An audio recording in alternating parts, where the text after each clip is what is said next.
நாம் பயபக்தியோடு கண்களை மூடி ஒரு சிறு ஜெபம் செய்வோமாக. ස්වාමීන් වහන්සේගේ වචනය උදෙසා අපි සියලු දෙනාම දැස් වසාගනිමින් භයභක්තියෙන් අපි යාඥා කරමු.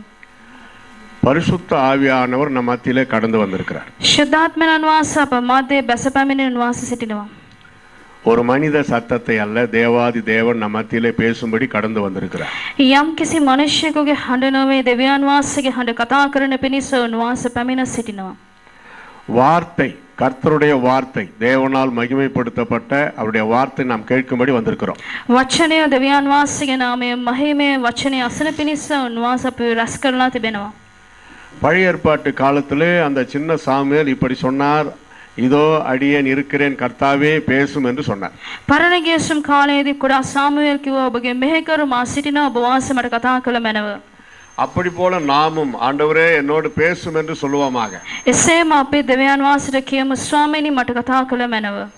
கர்த்தருடைய வார்த்தை கேட்டு அதன்படி செய்கிறவர்கள் பாக்கியவான்கள் என்று வேதம் சொல்கிறது. ස්වාමීන් වහන්සේගේ හඬ අසමිනේ අනුකූලව ජීවත් වන්නා වූ මනුෂ්‍ය ආශිර්වාද ලද්දෙක්යා උන්වහන්සේගේ වචනේ කියා තිබෙනවා. இந்த கூட்டம் முடிந்த பிறகு நீங்கள் மகிழ்ச்சியோடு செல்லும்படி கர்த்தர் கிருபை செய்வார். මේ රැස්වීම අවසන් වුණායින් පස්සේ ඔබ ප්‍රීතිමත් වන්නට දෙවියන් වහන්සේගේ අනුග්‍රහය උන්වහන්සේ දක්වනවා ඇත. அவருடைய வார்த்தை நம்மை வழிநடத்தக்கூடியதா இருக்கிறது. උන්වහන්සේගේ වචනේ අපේ මඟ පෙන්වනසේක. செபிப்போம். යාඥා කරමු. பரிசுத்தமுள்ள எங்கள் பரலோக பிதாவே, இந்த நல்ல மாலை வேலைக்காக உமக்கு ஸ்தோத்திரம். අතිශයද සර්ගික පියාණනි මේ සවස් කාලය නිසා ඔබ වහන්සේට ස්තුතියි. இத்திருச்சபைக்கு எங்களை கொண்டு வந்த அன்பிற்காய் ஸ்தோத்திரம். මේ සභාවට වහන්සේ අප එක්සිත් කරලා තිබෙන නිසා ස්තුතියි. ஏற்றுக்கொண்டு பயன்படுத்துகிற அன்பு போதகருக்காய் ஸ்தோத்திரம். අපේ පිළිගෙන අපේ පාවිච්චි කරන්නා වූ දේව ගැතිවරයා උදෙසාද ස්තුතියි ස්වාමිනී. இத்திருச்சபையின் போதகரையும் அவருடைய ஊழியங்களையும் குடும்பத்தையும் நீர் ஆசீர்வதிப்பீராக. ස්වාමිනී දේවදාසයාද ඒ වගේම ඔහුගේ නිවසායද සභාවද ඔබ වහන්සේ ආශිර්වාද කළ මැනව. நாங்கள் இங்கே வருவதற்கு மூல காரணமாக இருக்கிற அன்பு போதகரையும் நீர் ஆசீர்வதி. අපේ මේ ස්ථානට එන්නට ප්‍රධානම හේතුව සිටිනා වේ දේවදාසයාද ආශිර්වාද කළ මැනව. இப்பொழுதும் நீர் என்னோடு பேசும், எங்கள் அனைவரோடும் பேசும். දැන්ම ඔබ වහන්සේ අප සමග කතා කළ මැනව. இயேசுவின் நாமத்தில் ஜெபிக்கிறோம் எங்கள் அருமை பிதாவே. යේසුස් වහන්සේගේ නාමයෙන් අපි යාඥා කරනවා. சபையார் எல்லாரும் ஆமென். සභාවේ සියලු දෙනා ආමේන් කියලා කියන්න. ஆமென். ආමේන්. சபையார் எல்லாரும் ஆமென் என்று சொல்லுவார்களாக. லேவியர் ஆகமத்திலே வருது. ලෙවි පොතේ ඒක කියනවා ආමේන් කියලා කියත්වා කියා. நீங்க அமைதியா இருக்கிறீங்களா? ඔබ නිශ්ශබ්දව සිටිනවා නේද? கிறிஸ்துவங்க தானே? நீங்க கிறிஸ்துவங்க தானே? ඔබ ඇවිල්ලා ක්‍රිස්තියානි අය නේද? இலங்கையில எல்லா இடத்துலயும் இப்படிதான் அமைதியா இருக்கிறாங்க. ලංකාවේ හැමතැනම එහෙම තමයි නිශ්ශබ්දයෙන් ඉන්නේ. இனிமே இதை தெரிஞ்சுக்கணும். දැන් දැනගන්න ඕනේ.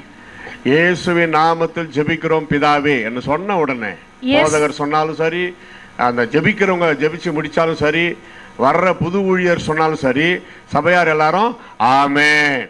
යේසුස් වහන්සේගේ නාමයෙන් යාඥා කරනවා කියලා කියපු ශනිකවම ඔබ ආමේන් කියලා කියන්න අවශ්‍යයි. Praise the Lord. Hallelujah. Hallelujah. கர்த்தர் உங்களை ஆசீர்வதிப்பாராக. ස්වාමීන් වහන්සේ ඔබ ආශිර්වාද කරසේක්වා. கர்த்தரின் கிருபை உங்களை வழிநடத்துவதாக. ස්වාමීන් වහන්සේගේ කරුණාව ඔබ මඟ පෙන්වන්සේක්වා. வெளிப்படுத்தின விசேஷம் එළිදරව් පොත முதலாம் அதிகாரம் පළවෙනි පරිච්ඡේදය 18வது வசனம். 18 වෙනි වචනය. You no need to turn papers. What I say you tell. That is easy to you. Revelation chapter 1 verses 18. එළිදරව් පොතේ පළවෙනි පරිච්ඡේදය 18 වෙනි වචනය. மரித்தேன்,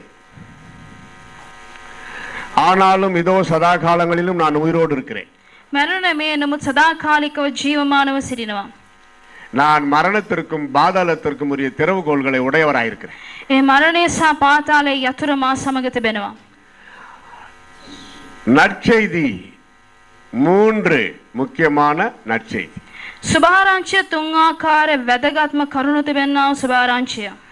பரிசுத்த வேதத்தில் 4 நற்செய்தி புஸ்தகங்கள் என்று பார்க்கிறோமே, அதை நான் சொல்லவில்லை. ශුද්ධ බයිබලය ඇවිල්ලා සුභාරංචි පොත් 4ක් තිබෙනවා නේද? ඒ පිළිබඳව නෙවෙයි. நடந்த நிகழ்ச்சி, ஹிஸ்டாரிக் எவிடன்ஸ், 3 முக்கியமான கிரேட் குட் நியூஸ். ඉතිහාස ගත වුණා වූ සිදුවීම් 3ක් පිළිබඳව අපි බලන්න යනවා. If you have paper, note, pen, take and write what I am telling, eliciting important points, because you came to Bible study. What is the meaning Bible study? ඔබට පොතක් පෑනක් තිබෙනවා නම් ඔබ වාඩි වෙලා ඒ පොතේ පෑන අරගෙන ලියන්න බයිබල් ස්ටඩියක් අපි ඉගෙන ගන්න. நாங்கெல்லாம் பைபிள் ஸ்டடின்னு போனால் நோட்டு பேனா எல்லாம் எடுத்துன்னு போய் அந்த என்ன நடத்துகிறாங்க பைபிள் ஸ்டடின்னு நாங்கள் அதை குறிச்சிக்கிட்டு வருவோம். අපි බයිබල් ස්ටඩි වලට දේශනාවට යනවා නම් පොතක් අරගෙන පෑනක් අරගෙන අපි ලියා ගන්නවා. பைபிள் பரிசுத்த வேதாகமம் ශුද්ධ බයිබලය. ஸ்டடி எடுத்து படி. ශුද්ධ බයිබල් පාඩම ඉගෙන ගන්න තියෙන්නේ. பரிசுத்த வேதாகமத்தை எடுத்து படி, அதான் பைபிள் ஸ்டடி. ශුද්ධ බයිබලය අරන් ඉගෙන ගන්න එක තමයි බයිබල් ස්ටඩි.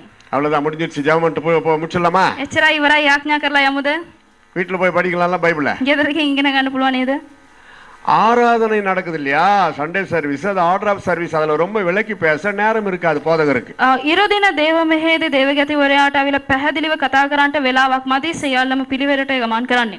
அதனாலதான் திருச்சபைகளிலே இந்த வார நாட்கள் ஒரு நாளிலே பைபிள் ஸ்டடி என்று வேதாகம அந்த வேதாகம கல்வி, அந்த வேத தமிழ்னா பைபிள் ஸ்டடி, வேத ஆராய்ச்சி அப்படின்னு சொல்லுவாங்க. ඒ නිසා තමයි සභාවන් වල සතිය දවසක් දාලා ආවිලා බයිබල් පාඨමාලාවක් තිබෙන්නේ. வேதாகம வகுப்புக்கு போகிறேன், මම ආවිලා බයිබල් පාඩමට මම යනවා. ஆனா ஞாயிற்றுக்கிழமை சர்ச்சுக்கு போகிறேன் அப்படி சொல்றோம். හැබැයි ඉරිදා දවසේ මම සභාවට යනවා කියලා අපි කියනවා. அதனால நல்ல நேரம் ஒதுக்கி ஆழமான சத்தியத்தை விவரமா விலைக்கு தெளிவா பேசுகிறது தான் பைபிள் ஸ்டடி. ඒ නිසා වෙලාවක් වෙන් කරලා දෙවියන් වහන්සේගේ ශුද්ධ ලියවිලේ තිබෙනා වචන පැහැදිලිව කතා කරන එක තමයි බයිබල් පාඨමාලාව. கர்த்தருடைய பிள்ளைகளுக்கு இது ரொம்ப ரொம்ப ஆசீர்வாதமா இருக்கும். ස්වාමීන් වහන්සේගේ දරුවන්ට මේක ඉතාමත් ආශිර්වාදයක්. என் சிறு பருவம் முதல் வருஷம் ஒரு டைரி வாங்குவேன். பைபிள் ஸ்டடியில கலந்து கொண்டு அவங்க என்ன போதிக்கிறாங்களோ நான் குறிச்சுக்கிட்டு வந்து அதை மறுபடியும் தியானம் பண்ணுவேன். දේවගතිවරයා වෙලා කුඩා අවදියේ පටන් ඩයරියක් ගන්නවා. පොඩි කාලේ ඉඳලම දේශනාවන් අහලා ලියා ගන්නවා. அதனால தான் நோட்டு பேப்பரு பேனா கொண்டு வரணும். பேப்பர்ல எழுதி கொண்டு போய் போட்டுறக்கூடாது, நோட்டா இருந்தா ரொம்ப நல்லது. ඒ නිසා මේ පේපර් කෑල්ලක් තියෙනවනේ ඒක විසි කරන්න එපා. පොතක් තියලා ඒක ලියා ගන්න. Okay, come to the important point. වැදගත් තැනකට කරුණට අපි යමු. What is the first good news? පළවෙනි සුභාරංචිය මොකද්ද? Luke chapter 2 verses 10 and 11 like this says. Luke දෙවෙනි පරිච්ඡේදයේ 10 සහ 11 මෙසේ පවසනවා. Here is a great good news to all people. සෑම සෙනඟටම සුභාරංචියක්. Jesus Christ born for you යේසුස් ක්‍රිස්තුස් වහන්සේ ඉපදී සිටිනවා. in King David palace. දාවීද්ගේ ඒ පරම්පරාවේ. இதுதான் முதல் நற்செய்தி. මේක තමයි පළවෙනි සුභාරංචිය. அதுதான் நம்ம கிறிஸ்மஸா கொண்டாடுறோம். ඒක තමයි අපි නත්තල් විදියට සමරන්නේ. Joy to the world என்று அதற்கு பெயர் வைத்திருக்கிறார். ඒ නිසා තමයි මුළු ලෝකයටම ප්‍රීතිය කියලා නම් කරලා තිබෙන්නේ. இயேசு பிறந்த பொழுது நற்செய்தி மகிழ்ச்சி உண்டானது. යේසුස් වහන්සේ ඉපදුන අවස්ථාවේදී සුභාරංචිය ප්‍රීතිය පැමිණුණා. எல்லா ஜனத்திற்கும் மிகுந்த சந்தோஷத்தை உண்டாக்கும் நற்செய்தியை உங்களுக்கு அறிவிக்கிறேன் என்று தேவதூதனே வந்து சொல்றாரு. සෑම සෙනඟටම ප්‍රීතිය ඇති කරන්නා වූ සුභාරංචිය මම පවසන්නම් කියලා දේවදූතයාවිත් කිව්වා. அதனால கிறிஸ்துமஸ் கொண்டாடுறோம். ඒ නිසා තමයි අපි නත්තල් සමරන්නේ. அதை கொண்டாடணும், அப்பதான் உலக மக்களுக்கு தெரியும் இயேசு பாலகனா பிறந்தாருன்னு அவங்களுக்கு சொல்லணும். අපි සමරනොත් තමයි ලෝකයා දන්නේ යේසුස් වහන්සේ ඉපදුන බව. இயேசு எம்பெருமான் ஒரு சிறு குழந்தையாக இந்த பூமியில பிறந்தார். அது எவ்வளவு பெரிய ஆச்சரியமான காரியம். ස්වාමියෝ යේසුස් ක්‍රිස්තුස් වහන්සේ මේ ලෝකයේදී කුඩා දරුවෙක් මෙන් වැඩුණා කියන එක කෙතරම් අනාර්ග දෙයක්ද? இதுதான் முதல் நற்செய்தி. මේක තමයි පළවෙනි සුභාරංචිය. What is the second good news? දෙවෙනි සුභාරංචිය කුමක්ද? Galatians 3:13. ගලාතිපොතේ 3 වෙනි පරිච්ඡේදයේ 13 වෙනි වචනය. நம்முடைய பாவ சாபங்களை எடுத்து போட අපගේ ශාපය පාපය ඉවත් කරන පිණිස இயேசு கிறிஸ்து சிலுவையில் மரத்திலே தொங்கி நம் சாபங்களை அவர் ஏற்றுக்கொண்டு சாபமானார் என்று பார்க்கிறோம். යේසුස් ක්‍රිස්තුස් වහන්සේ කුරුසියේලා අපගේ ශාපය උන්වහන්සේ ලබා ගත්තා කියා අපි දකිනවා. தேவகுமாரன் இயேசு நம் சாபங்களுக்காக அவர் சாபமானார். දෙවියන් වහන්සේ අපගේ ශාපය වෙනුවට උන්වහන්සේ ශාපය ලබා ගත්තා. இந்த மாதிரி யாருன்னா செய்ய முடியுமா? මෙහෙම කාට හරි කරන්න පුළුවන්ද? நம்மளை சபிப்பாங்களே தவிர நம்ம சாபத்தை யாரும் ஏற்றுக்கொள்ள முடியாது. අපිව ශාප කරනවා මිසක් අපගේ ශාපය කවුරුත් ලබා ගන්නේ නැහැ. அந்த வசனத்தை கவனமா படித்து பாருங்கள். ඒ වචනේ හොඳ ආකාරව කියවා බලන්න.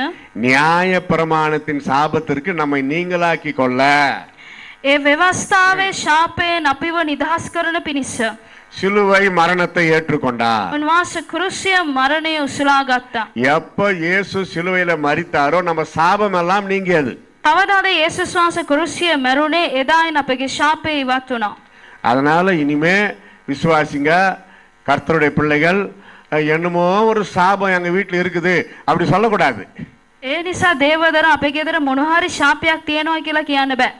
அப்படி உங்களுக்கு தோன்றினால் அதற்கு காரணமா இருக்கிற உங்கள் தவறுகளை அந்த குறைகளை அக்கிரமங்களை இயேசு கிறிஸ்து கிட்ட அறிக்கையிட்டு அதை விட்டுறணும். එහෙම සිතනවා නම් ඔබගේ දුර්වලතාවයන් ඔබගේ අයිතිකම් දෙවියන් වහන්සේ ඉදිරියේ ප්‍රකාශ කරලා අත්හරින්නට අවශ්‍යයි.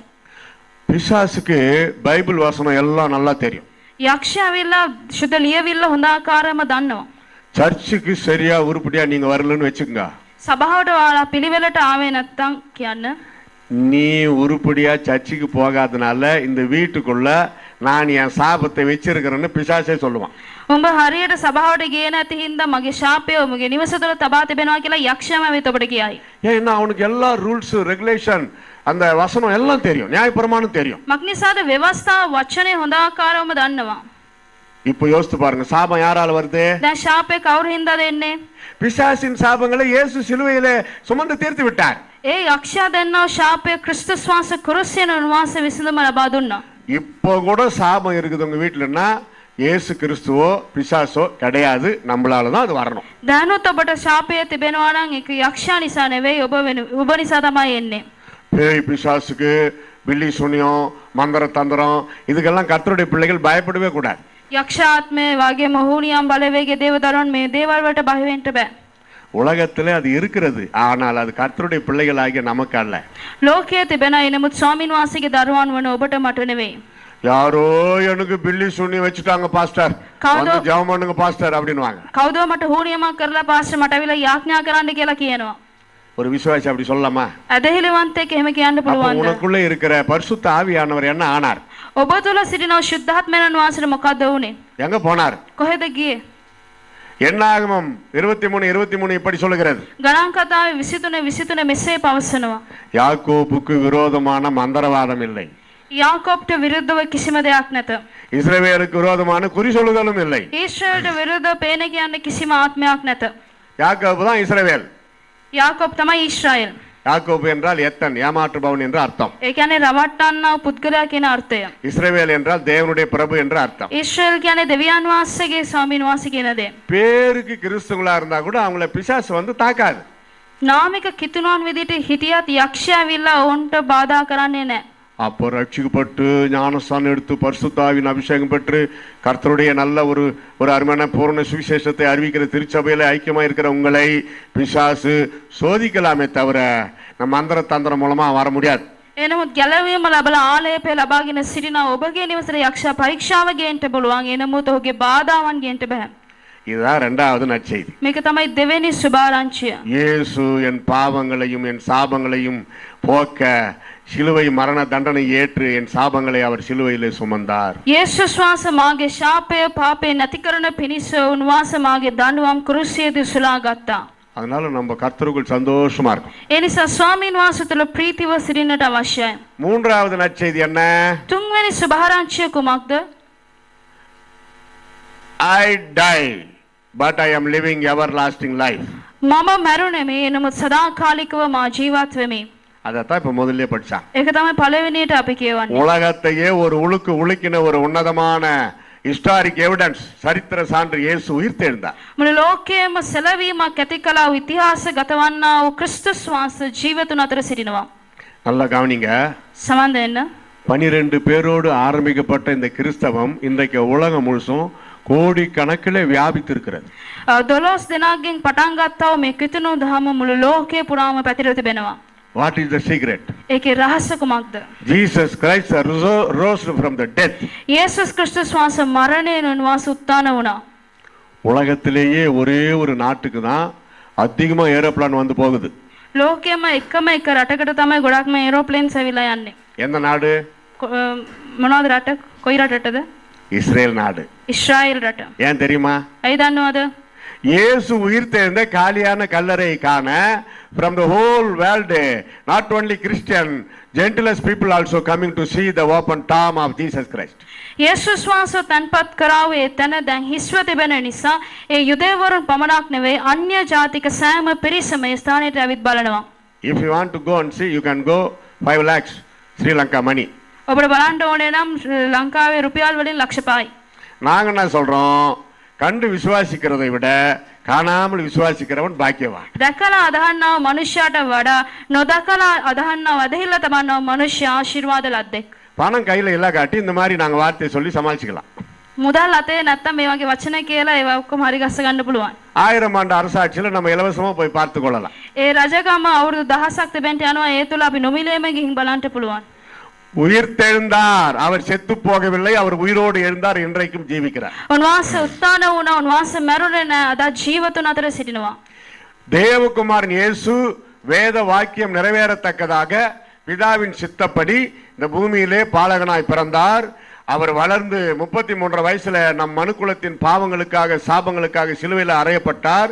3ஆம் நாள் உயிரோடு மரணத்தை ஜெயித்தார். ශුද්ධ ලියවිල්ල ප්‍රකාරයට පියාණන් වහන්සේගේ කැමැත්ත අනුකූලව ක්‍රිස්තුස් වහන්සේ මේ ලෝකයට ඇවිත් ඉපදී උන්වහන්සේ වයස අවුරුදු 33 දී උන්වහන්සේ කුරුසියේ මැරිලා උන්වහන්සේ මේ ලෝකයට ගැලවීම ලබා දුන්නා. உலகத்திலே மரித்து 3ஆம் நாள் உயிரோடு எழுந்தது யாருமே கிடையாது, இயேசுவை தவிர. ලෝකයේ යේසුස් වහන්සේ හැර වෙන කිසිම කෙනෙකු මරණයෙන් තුන්වෙනි දවසේ නැගිටියේ නැහැ.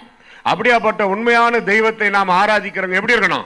එසේ වූ සැබෑ වූ දෙවියන් වහන්සේ නමස්කාර කරන්නන් කෙසේද සිටින්නට අවශ්‍ය වෙන්නේ? இயேசு உயிர் தெழுந்தான்னு சொன்னா முகத்துல ஒரு தெம்பு வரணுமா இல்லையா? යේසුස් වහන්සේ උත්ථාන වුණා කියලා කියන වෙලාවෙදීම අපගේ මුහුණවල සඵලත්වයක් ශක්තියක් පැමිණෙන්නට අවශ්‍යයි නේද? ஹல்லேலூயா. හලෙලූයා. இனி ஒரு காலம் கவலையா இருக்கக்கூடாது. இயேசு உயிர் தெழுந்து நம்மோடு கூட அவர் ஜீவிக்கிறார். ඒ නිසා කිසිම දවසක දුක් වෙන්න එපා. මක් නිසාද යේසුස් වහන්සේ මරණයෙන් නැගිටලා අප සමග ජීවත් වෙනවා. உங்கள் குடும்பத்தில் வசிக்கிறார்.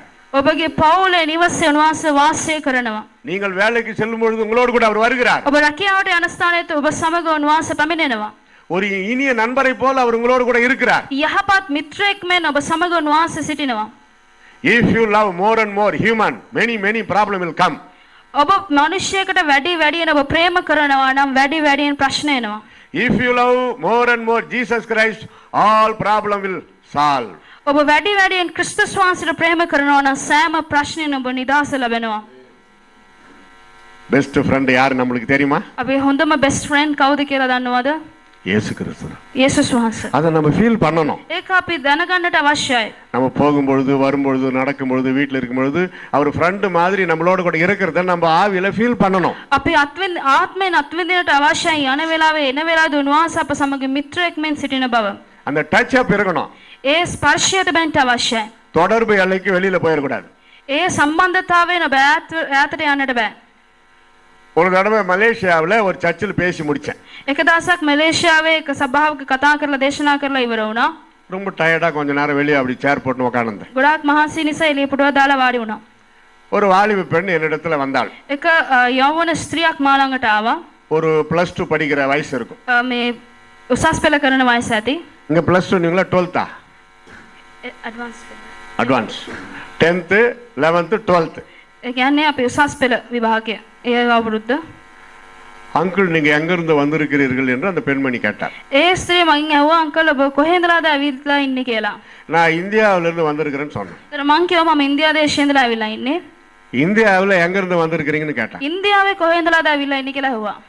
இந்தியாவில தமிழ்நாட்டுல இருந்து வந்திருக்கிறேன். ඒතර මං කිව්වා ඉන්දියාවේ තමිල්නාඩුවේ ඉඳලා ඇවිල්ලා ඉන්නේ. தமிழ்நாட்டுல எங்க இருந்து வந்திருக்கிறீங்க? තමිල්නාඩුවේ කොහෙන්දලාද ඇවිල්ලා ඉන්නේ? தமிழ்நாட்டுல சென்னையில இருந்து வந்திருக்கிறேன். ஏன்னா சென்னை தான் எங்களுக்கு ஏர்போர்ட். තමිල්නාඩුවේ චෙන්නයි වල ඉඳලා ඇවිල්ලා ඉන්නේ. චෙන්නයි වල තමයි එයාපෝට් එක තියෙන්නේ. சென்னையா? චෙන්නයිද? விஜய் சாரை பாப்பீங்களா? විජේ සර්ව දැකලා තියෙනවද? ஏன்னா அப்ப விஜய் சார் ஆக்டர், இப்ப முதலமைச்சர் ஆயிட்டாரு. அந்த காலகட்டத்தை சொல்றேன். ඒ කියන්නේ දැන් CM ඇවිල්ලා ඒ කාලේ ඇවිල්ලා නළුවෙක්. அண்ணா அந்த பொண்ணு நினைத்து கொண்டால் நான் விஜய் சார் வீட்டுக்கு பக்கத்து வீட்டுல இருக்கிறேன்ட்டு. එයා හිතාගෙන ඉන්නේ මම මේ විජේ සර්ගේ අල්ලපු යට ඉන්නේ කියලා. ஏர்போர்ட்டுக்கும் எங்க வீட்டுக்கும் 150 கிலோமீட்டர். එයාපෝට් එකට අපේ ගෙදරටයි කිලෝමීටර් 150ක දුරක් තිබෙනවා. சென்னைன்னு சொன்னதுதான். චෙන්නයි කියලා කිව්වම විතරයි.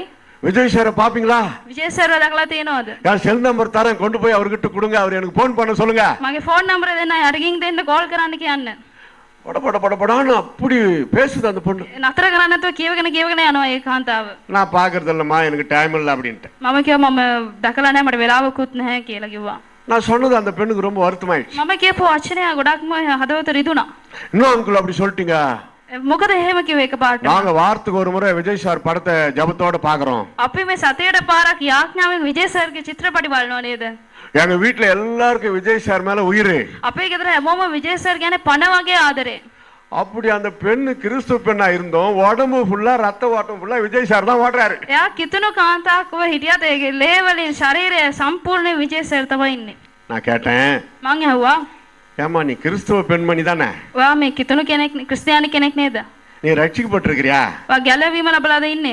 இயேசு கிறிஸ்து பிள்ளையா நீ மாறி இருக்கிறியா, යේසුස් වහන්සේගේ දඩුවෙක් විදිහට ඉන්නවද? இன்னைக்கு நீ செத்து போயிட்டா ஏசப்பா கிட்ட இருப்பியா? අද ඔයා මැරුණොත් යේසුස් වහන්සේ ළඟ ඉඳීද? என்ன அங்கிள் பயமா இருக்குது நீங்க சொல்றது? මොකද අංකල් එහෙම කියන්නේ මට බය හිතෙනවානේ. ஏம்மா விஜய் சாரு அவர் வயிற்று பிழைப்புக்கு நடிக்கிறாரு, அவருக்காக ஜெபம் பண்ணலாம், ஏசப்பா அவரை ரட்சியம்னு சொல்லி கேட்கலாம், நான் இல்லைன்னு சொல்லலை. ஆனால் நீ இந்த மாதிரி வேற ட்ராக்ல, அவருக்கும் மனைவி பிள்ளைகள் இருக்கிறாங்க, அவரும் தான் வயிற்று பிழைப்புக்காக அவரு நடிக்கிறாருமா கஷ்டப்பட்டு. அதனால நீ விஜய் சார் படத்தை பார்த்துட்டு அவர் மேலேயே உங்களுக்கு எல்லாருக்கும் உயிருன்னா உங்க எல்லாரும் மேல அவருக்கு உயிரா? அது சொல்லு பதில் என்ன? මං ඇහුවා විජේ සර් ඇවිල්ලා මේ රංගපානේ ඇවිල්ලා මුදල් වලට එයාටත් භාර්යාවක් ඉන්නවා, දරුවෝ ඉන්නවා, ඔයා ඇවිල්ලා පණ වගේ යාට ආදරය කරනකොට එයා ඔයාට ආදරේද කියලා මං ඇහුවා. நாங்க யாருன்னு அவருக்கு தெரியாது. මම කවුද කියලාවත් එයා දන්නේ නැහැ. அந்த பெண் சொன்ன வார்த்தை, ඒ දරුවා කියපු වචනේ, உன்னோடு நான் கூட இருக்கிறேன், நான் உன்மேல் என் கண்ணை வைத்து ஆலோசனை சொல்றேன், பயப்படாத நான் உன்னுடனே இருக்கிறேன், உன்னை நான் உள்ளங்கையில் வரைந்திருக்கிறேன் என்று சொன்னேன். ஆண்டவரை மறந்து விட்டுட்டேம்மா, நீங்க யாருன்னே தெரியாத ஒரு சினிமா நடிகரை ஒரு ரத்த ஓட்டத்துல ஓட வச்சுட்டே, உன் உடம்பு ஃபுல்லா இயேசுவே இல்லையா அப்படின்னு. එතන මම නුඹ සමග ඉන්නවා, නුඹ අතාරින්නේ නැහැ, නුඹ මා සමගම තබා සිටිනවා කියලා කියපු දෙවියන් වහන්සේ අමතක කරලා ඔබ දන්නේවත් නැති කෙනෙක් ඔබ විශ්වාස කරනව නේද කියලා මං ඇහුවා. உன் பாவங்களுக்காக சிலுவையில் அறையப்பட்டது இயேசு கிறிஸ்து. නුඹගේ පාපය උදෙසා කුරුසියේ මැරුණේ ක්‍රිස්තුස් වහන්සේ. உன்னை மோட்சத்துல கொண்டு போய் சேர்க்க வரப்போகிறார் மறுபடியும் இயேசு கிறிஸ்து. නුඹ ස්වර්ග රාජ්‍යයට එක්කන් යන පිස නැවත එන්ට යනවා යේසුස් වහන්සේ. விஜய் சார் நேசி, நான் வேணாம் இல்லை, அவர் ரட்சிக்கப்படணும்னு சொல்லி நேசி. විජේ සර්ට ආදරය කරන්න වැරද්දක් නෙවෙයි, ගැලවීම ලබන්න ඕනි කියලා ආදරය කරන්න. நீ கம்ப்ளீட்டா உன்னுடைய ஆத்மாவில இயேசுவே இல்லையே அப்படின்னு. ඔයාගේ ආත්මය තුළ ක්‍රිස්තුස් වහන්සේම නැහනේ කියලා මං කිව්වා. அந்த பெண் கண் கலங்கி போயிட்டான். ඒ කාන්තාවගේ ඇස් දෙකෙන් කඳුළු එන්න පටන් ගත්තා. தப்பு பண்ணிட்டேன் அங்கிள், நான் பெரிய தப்பு பண்ணிட்டேன், මම ඇත්තටම ලොකු වැරද්දක් කරේ. எனக்காக பிரார்த்தனை பண்ணுங்க, මා වෙනුවෙන් යාඥා කරන්න. இதான் சரியான சான்ஸ் மகனே, ஜெபம் பண்ணுனார் ஆண்டவர். මේක තමයි හරි අවස්ථාව යාඥා කරන්න කියලා දෙවියන් වහන්සේ කතා කළා. kneel down, දන ගහන්න. தலைமையில கை வச்சு ஜெபம் பண்ணு. හිස මත අත තියලා යාඥා කළා. சர்ச்சில் பிரசங்கம் பண்ணது 1 மணி நேரம்னா සභාවේ දේශනා කරේ පැයක් නම් இந்த பெண்ணுக்குள்ள இருந்த அந்த இச்சாரோக ஆவிய துரத்துறதுக்கு 1.5 மணி நேரம் ஆச்சு. ඒ කාන්තාව තුළ සිටියා වූ තෘෂ්ණාවේ අශුද්ධ ආත්මය එළවන්න පැය එකමාරක් ගත වුණා. அதுக்கு பிறகு அந்த பெண் எழுந்து ஒரு புதுசா அந்த உலகத்தை கண்டாள். කාන්තාව නැගිටලා අලුතෙන් මේ ලෝකය දැක්කා. எனக்கு ஏதோ ஒரு புதுசா இருக்குது உலகம். இப்ப சொல்லு, who is your best friend? அதுக்காக தான் இவ்வளவு நடந்தது. මම ඇහුවා දැන් කියන්නේ කවුද වගේ හොඳම යාළුවා? ඒ නිසා තමයි මේක වුනේ. அவர் மேலதான் எங்க வீட்டுல எல்லாருக்கும் உயிர்னு சொன்ன அந்த பெண்மணி who is your best friend ன்னு கேக்குறேன். Jesus is my best friend என்று. එයාට මම පණ වගේ ආදරය කරනවා කියලා ඒ කියපු කාන්තාව දැන් කියනවා මම යේසුස් වහන්සේට ආදරේ. இதெல்லாம் நடந்தது விஜய் சார் முதலமைச்சரான பிறகு அல்ல, அவர் நடிகரா இருந்த காலகட்டம் ஒரு 6-7 வருஷத்துக்கு முன்னாடி. දැන් අවුරුදු 7කට කලින් තමයි මේ සිදුවීම සිද්ධ වුණේ. அது இங்க நான் ஒன்னும் குறிச்சு கூட வைக்கல, அது என்னமோ தெரியல, உங்களை பாக்குறப்போ அது சொல்லணும்னு தோணுது. මම මේක ලියලාවත් ආවේ නැහැ. ඔබ දකිනකොට මට කියන්න හිතුණා, ඒ නිසා තමයි කියන්නේ. ஜெபம் பண்ணிட்டு பிரசங்கத்தை ஆரம்பிக்கிறோம், பரிசுத்த ஆவியானவர் யாருக்கோ பேசுறார். යාඥා කරලා දේශනාව පටන් ගත්තා. ශුද්ධාත්මයන් වහන්සේ යම් කිසි කෙනෙකුට කතා කරනවා. உள்ளத்தில் இயேசுவை தவிர வேற யாருக்கு நம்ம முக்கியத்துவம் கொடுத்திருந்தாலும் இயேசு வருகையில எடுத்துக்கொள்ளப்படவே முடியாதுமா. හදවත යේසුස් වහන්සේ හැර වෙන කාටද අපි මුල් තැන දෙන්නේ? උන්වහන්සේගේ දෙවෙනි පැමිණීමේදී උන්වහන්සේ අපි එක්කන් යන්නේ නැහැ. Who is your best friend? කවුද ඔබගේ best friend? Open your mouth. කට විවෘත කරලා කියන්න. 1 2 3 சொல்லுங்க பாருங்க. 1 2 3 කියන්න. Who is your best friend? කවුද ඔබගේ best friend? 2 3. Hallelujah. Hallelujah. Very happy. ரொம்ப சந்தோஷம். ගොඩක් සතුටින්. அப்படியே பிக்கப் பண்ணு போங்க. එහෙම යන්න. இயேசு கிட்ட ஒரு இனிய நண்பரா பழகிடுங்க. යේසුස් වහන්සේත් එක්ක මිත්‍රයෙක් වගේ ආශ්‍රය කරන්න. என்னால முடியாது, அந்த பொண்ணை பார்க்காம இருக்க முடியாது, அந்த பையனை பார்க்காம இருக்க முடியாது, செல்போன்ல வாட்ஸ்அப்ல மெசேஜ் அனுப்பாத இருக்க முடியாது, காலையில எழுந்த உடனே குட் மார்னிங் அந்த பையனுக்கு தான் அனுப்புறேன், பிசாசு வேலை. මට බෑ යාව දකින්න නැතුව ඉන්න බෑ, මම මෙසේජ් කරන්න ඉන්න බෑ, ඒක ඇවිල්ලා යක්ෂයාගේ වැඩක්. அந்த பையன் மேல தப்பு இல்ல, உன் மேலதான் தப்பு. ඒ පිරිමි ළමයාගේ වැරද්දක් නෙවෙයි, ඔයාගේ වැරද්ද. பாய் ஃப்ரெண்டு சரி சர்ச்சுக்கு கூட்டு வரதானே அவனை. ஏன் சர்ச்சுக்கு கொண்டு வர மாட்டீங்க? பாய்ஃப்ரெண்ட் කියනවා නේද සභාවට එක්කන් එන්නේ නැත්තේ? என் மேல உனக்கு உண்மையான அன்பு இருந்தா சர்ச்சுக்கு வா, இயேசு கிறிஸ்துவை ஏற்றுக்கொள், நம்ம வாழ்க்கை வாழ்ந்து மோட்சத்துல போய் சேரலாம் அப்படின்னு சொல்ற தைரியம் வேணும். මට ඇත්තටම ආදරේ නම් සභාවට එන්න යේසුස් වහන්සේව පිළිගන්න අපි ස්වර්ග රාජ්‍යයට යන්න පුළුවන් කියන හයිය ඔබට තියෙන්නට අවශ්‍යයි. எத்தனையோ பேர் கிறிஸ்தவத்தை விட்டு இயேசுவை விட்டு பின்வாங்கிட்டாங்க இந்த தவறான ஐக்கியத்தினால். කොච්චරද පිරිසක් ක්‍රිස්තුස් වහන්සේව අත්හැරලා ගියා වැරදි සම්බන්ධතාවය උදෙසා. இந்த மாதிரி இயேசு கிறிஸ்துவுக்கு பிடிக்குமா? මේ වගේ දේවල් යේසුස් වහන්සේ කැමති වෙනවාද? பரிசுத்தமுள்ள தேவகுமாரன் இயேசுவுக்கு இந்த அசுத்த காரியங்கள் பிடிக்குமா? ශුද්ධ වූ තනන් වහන්සේට මේ අශුද්ධ දේවල් උන්වහන්සේ කැමති වෙනවාද? பிடிக்காது. උන්වහන්සේ කැමති නැහැ. என் மகனே மகளே, මාගේ පුත්‍රය මාගේ දියණිය எனக்காக பரிசுத்தமாக வாழ ஆசையா? මා වෙනුවෙන් ශුද්ධවන්තව ජීවත් වන්නට ඔබ කැමතිද? எனக்காக ஏதாவது செய்ய உனக்கு விருப்பமா? මා වෙනුවෙන් යම් කිසි දෙයක් කරන්නට ඔබ කැමතිද? சபையோடு இணைந்து போதகரோடு இணைந்து ஆத்துமாக்களை ஆதாயப்படுத்த சபைக்கு கட்டுப்பட்டு ஊழியம் செய்ய ஆசையா? සභාව සමග එක්සීත්ව දේවදාසයාට යටතේ ඔබ සේවයක් කරන්නට ඔබ කැමතිද? நான் உனக்கு உதவி செய்கிறேன். මම නුඹට උපකාර කරන්නෙමි. உன் குடும்பத்தில் நான் வசிப்பேன். නුඹගේ පවුල තුළ මා සිටිනවා. அதெல்லாம் என்னால் முடியாத ஆண்டவரே, என் இஷ்டத்துக்கு என்ன விட்டுருங்கன்னா அவர் விட்டுருவார். ඒ දේවල් බෑ ස්වාමීනි මගේ කැමැත්තට අත්හරින්න කියලා කියනවා නම් මා අත්හරිනවා. உங்களுக்கும் இயேசுவுக்கும் தொடர்பே இருக்காது, கனெக்ஷனே இருக்காது. ඔබටත් යේසුස් වහන්සේට කිසිම සම්බන්ධතාවයක් නැහැ. வாலிப பிள்ளைகளை இயேசு நேசிக்கிறார். තරුණ යෞවනයනි ස්වාමීන් වහන්සේ අපට ප්‍රේම කරනවා. Remember your creator when your youth days, Bible says. වචනය කියන නුඹගේ යෞවනයේ වේදී නුඹගේ මවුන් කරුවාණන්ව සිහි කරපන්න කියා. எல்லா ஜனத்துக்கும் சந்தோஷம், எல்லா ஜனத்துக்கும் ரட்சிப்பு, எல்லா ஜனத்திற்கும் விசுவாசம் உண்டாக்குற அந்த மூன்று நற்செய்தி. සෑම සෙනඟටම ප්‍රීතිය සුභාරංශය ගෙන දෙන්නා වූ මේ සුභාරංශය තුන இயேசு பிறந்தார், යේසුස් වහන්සේ ඉපදුනා, சிலுவையில் அறையப்பட்டார், කුරුසියේ ඇන ගැසුවා, மூன்றாம் நாள் உயிரோடு எழுந்தார். තුන්වෙනි දවසේ මරණයෙන් නැගිට්ටා. இந்த நிகழ்ச்சிக்கு பிறகு சுவிசேஷ புஸ்தகங்களிலே காணப்பட்ட உன்னதமான நிகழ்ச்சிகளை சுருக்கமா நான் சொல்லப்போறேன். මේ සිදුවීමෙන් පස්සේ අනාර්ග සිදුවීම් කිහිපයක් ඔබ සමග කතා කරන්නට කැමතියි. இவை அனைத்தும் 4 நற்செய்தி நூல்களிலே நாம் பார்க்கலாம். මේ සෑම දෙයක්ම සුභාරංශි පොත් 4 දකින්න පුළුවන්. 4 நற்செய்தியும் இயேசு உயிர் தெழுந்ததோடு முடிவடைகிறதில்லை. அவர் உடனே பரலோகம் போனார் என்று சொல்லவில்லை. அதற்கு முன்னாடி 40 நாள் இயேசு கிறிஸ்து சீடர்களோடு வாழ்ந்தார், சாப்பிட்டாரு, தேவனுடைய ராஜ்யத்தை குறித்து போதித்தார். සුභාරංශි පොත් 4ම උන්වහන්සේගේ කුරුසියේ මරණය තුළ අවසන් වුණේ නැහැ. උන්වහන්සේ ස්වර්ගයෙන් උන්වහන්සේ බැස පැමිණියා. උන්වහන්සේ දවස් 40ක් සිටියා. උන්වහන්සේ ගෝලයන් සමග සිටියා කියලා ලියා තිබෙනවා. Act chapter 1 verse 3 says like this. ක්‍රියා 1:3 මෙසේ පවසනවා. Jesus Christ stayed with his disciples for 40 days and he explained about kingdom of God. යේසුස් වහන්සේ උන්වහන්සේගේ ගෝලයන් සමග දවස් 40ක් උන්වහන්සේ වාසය කරමින් උන්වහන්සේගේ රාජ්‍ය පිළිබඳව උන්වහන්සේ කතා කළා. தேவனுடைய ராஜ்யத்தை குறித்து அநேகம் தெளிவான திருஷ்டாந்தங்களினாலே தம்மை அவர்களுக்கு உயிரோடு இருக்கிறவராக காண்பித்தார். උන්වහන්සේ තමන් ජීවමානව සිටින බව උන්වහන්සේගේ ගෝලයන්ට එළිදරව් කරා. මක්නිසාද උන්වහන්සේගේ රාජ්‍ය පිළිබඳව පැහැදිලි කරන පිණිස. அப்ப 40 நாள் என்ன பேசியிருப்பாரு சீடர்கிட்ட? දවස් 40ක් ගෝලයන් සමග උන්වහන්සේ මොනවද කතා කරන්නට ඇත්තේ? தேவனுடைய ராஜ்யத்தை குறித்து, දෙවියන් වහන්සේගේ රාජ්‍ය පිළිබඳව. உலகமெங்கும் போய் இதெல்லாம் சொல்லுங்கன்னு சொல்லிட்டார். ලෝකයේ මුළුල්ලේම නුඹ ගොස් පවසන්න කියා තිබෙනවා. அவ்வளோ 40 நாள்ல சொல்லிட்டு அவர் பரலோகம் போயிட்டார். දවස් 4 උන්වහන්සේ කියලා ස්වර්ග රාජ්‍යයට ගියා. இன்றைக்கு உலகம் முழுசும் கிறிஸ்தவத்தை நம்புகிறார்கள், இயேசுவை விசுவாசிக்கிறார்கள். මුළු ලෝකයේම ක්‍රිස්තුස් වහන්සේව පිළිගන්නවා, විශ්වාස කරනවා. வானத்தின் கீழே பூமிக்கு மேலே இயேசு கிறிஸ்துவின் நாமமே அல்லாமல் வேறு ஒரு நாமம் கட்டளையிடப்படவே இல்லை. ඉහළ ආසේවත් පොළව තලයේවත් යේසුස් ක්‍රිස්තුස් වහන්සේගේ නාමය හැර වෙන කිසිම නාමයක් අණ කරලා නැත. அப்போஸ்தலர் 4:33 இப்படி படிக்கிறோம். 4:33 Acts. ක්‍රියා 4:33 මෙසේ කියනවා. கர்த்தராகிய இயேசு கிறிஸ்துவின் உயிர்த்தெழுதலை குறித்து அப்போஸ்தலர்கள் மிகுந்த பலமாய் சாட்சி சொன்னார்கள். அவர்கள் எல்லார் மேல பூரண கிருபை உண்டாயிருந்தது. ස්වාමී වූ යේසුස් වහන්සේ නැවත නැගිටීම ගැන ප්‍රේරිතව මහත් බලයෙන් සාක්ෂි දුන්නෝය. මහත් අනුග්‍රහය උන් සියල්ලන් කෙරෙහි තිබුණේය. யோவான் 11:25 இயேசுவே சொல்லுகிறார், சிலுவையில் அறையப்படுவதற்கு முன்னாடியே சொன்ன வார்த்தை. யோவான் 11:25 යේසුස් වහන්සේම කියන කුරුසියට පත්වෙන්න ප්‍රථමයෙන් කියවා වූ වචන. நானே உயிர்த்தெழுதலும் ஜீவனுமாய் இருக்கிறேன். මමද ජීවනය සහ නැවත නැගිටීම.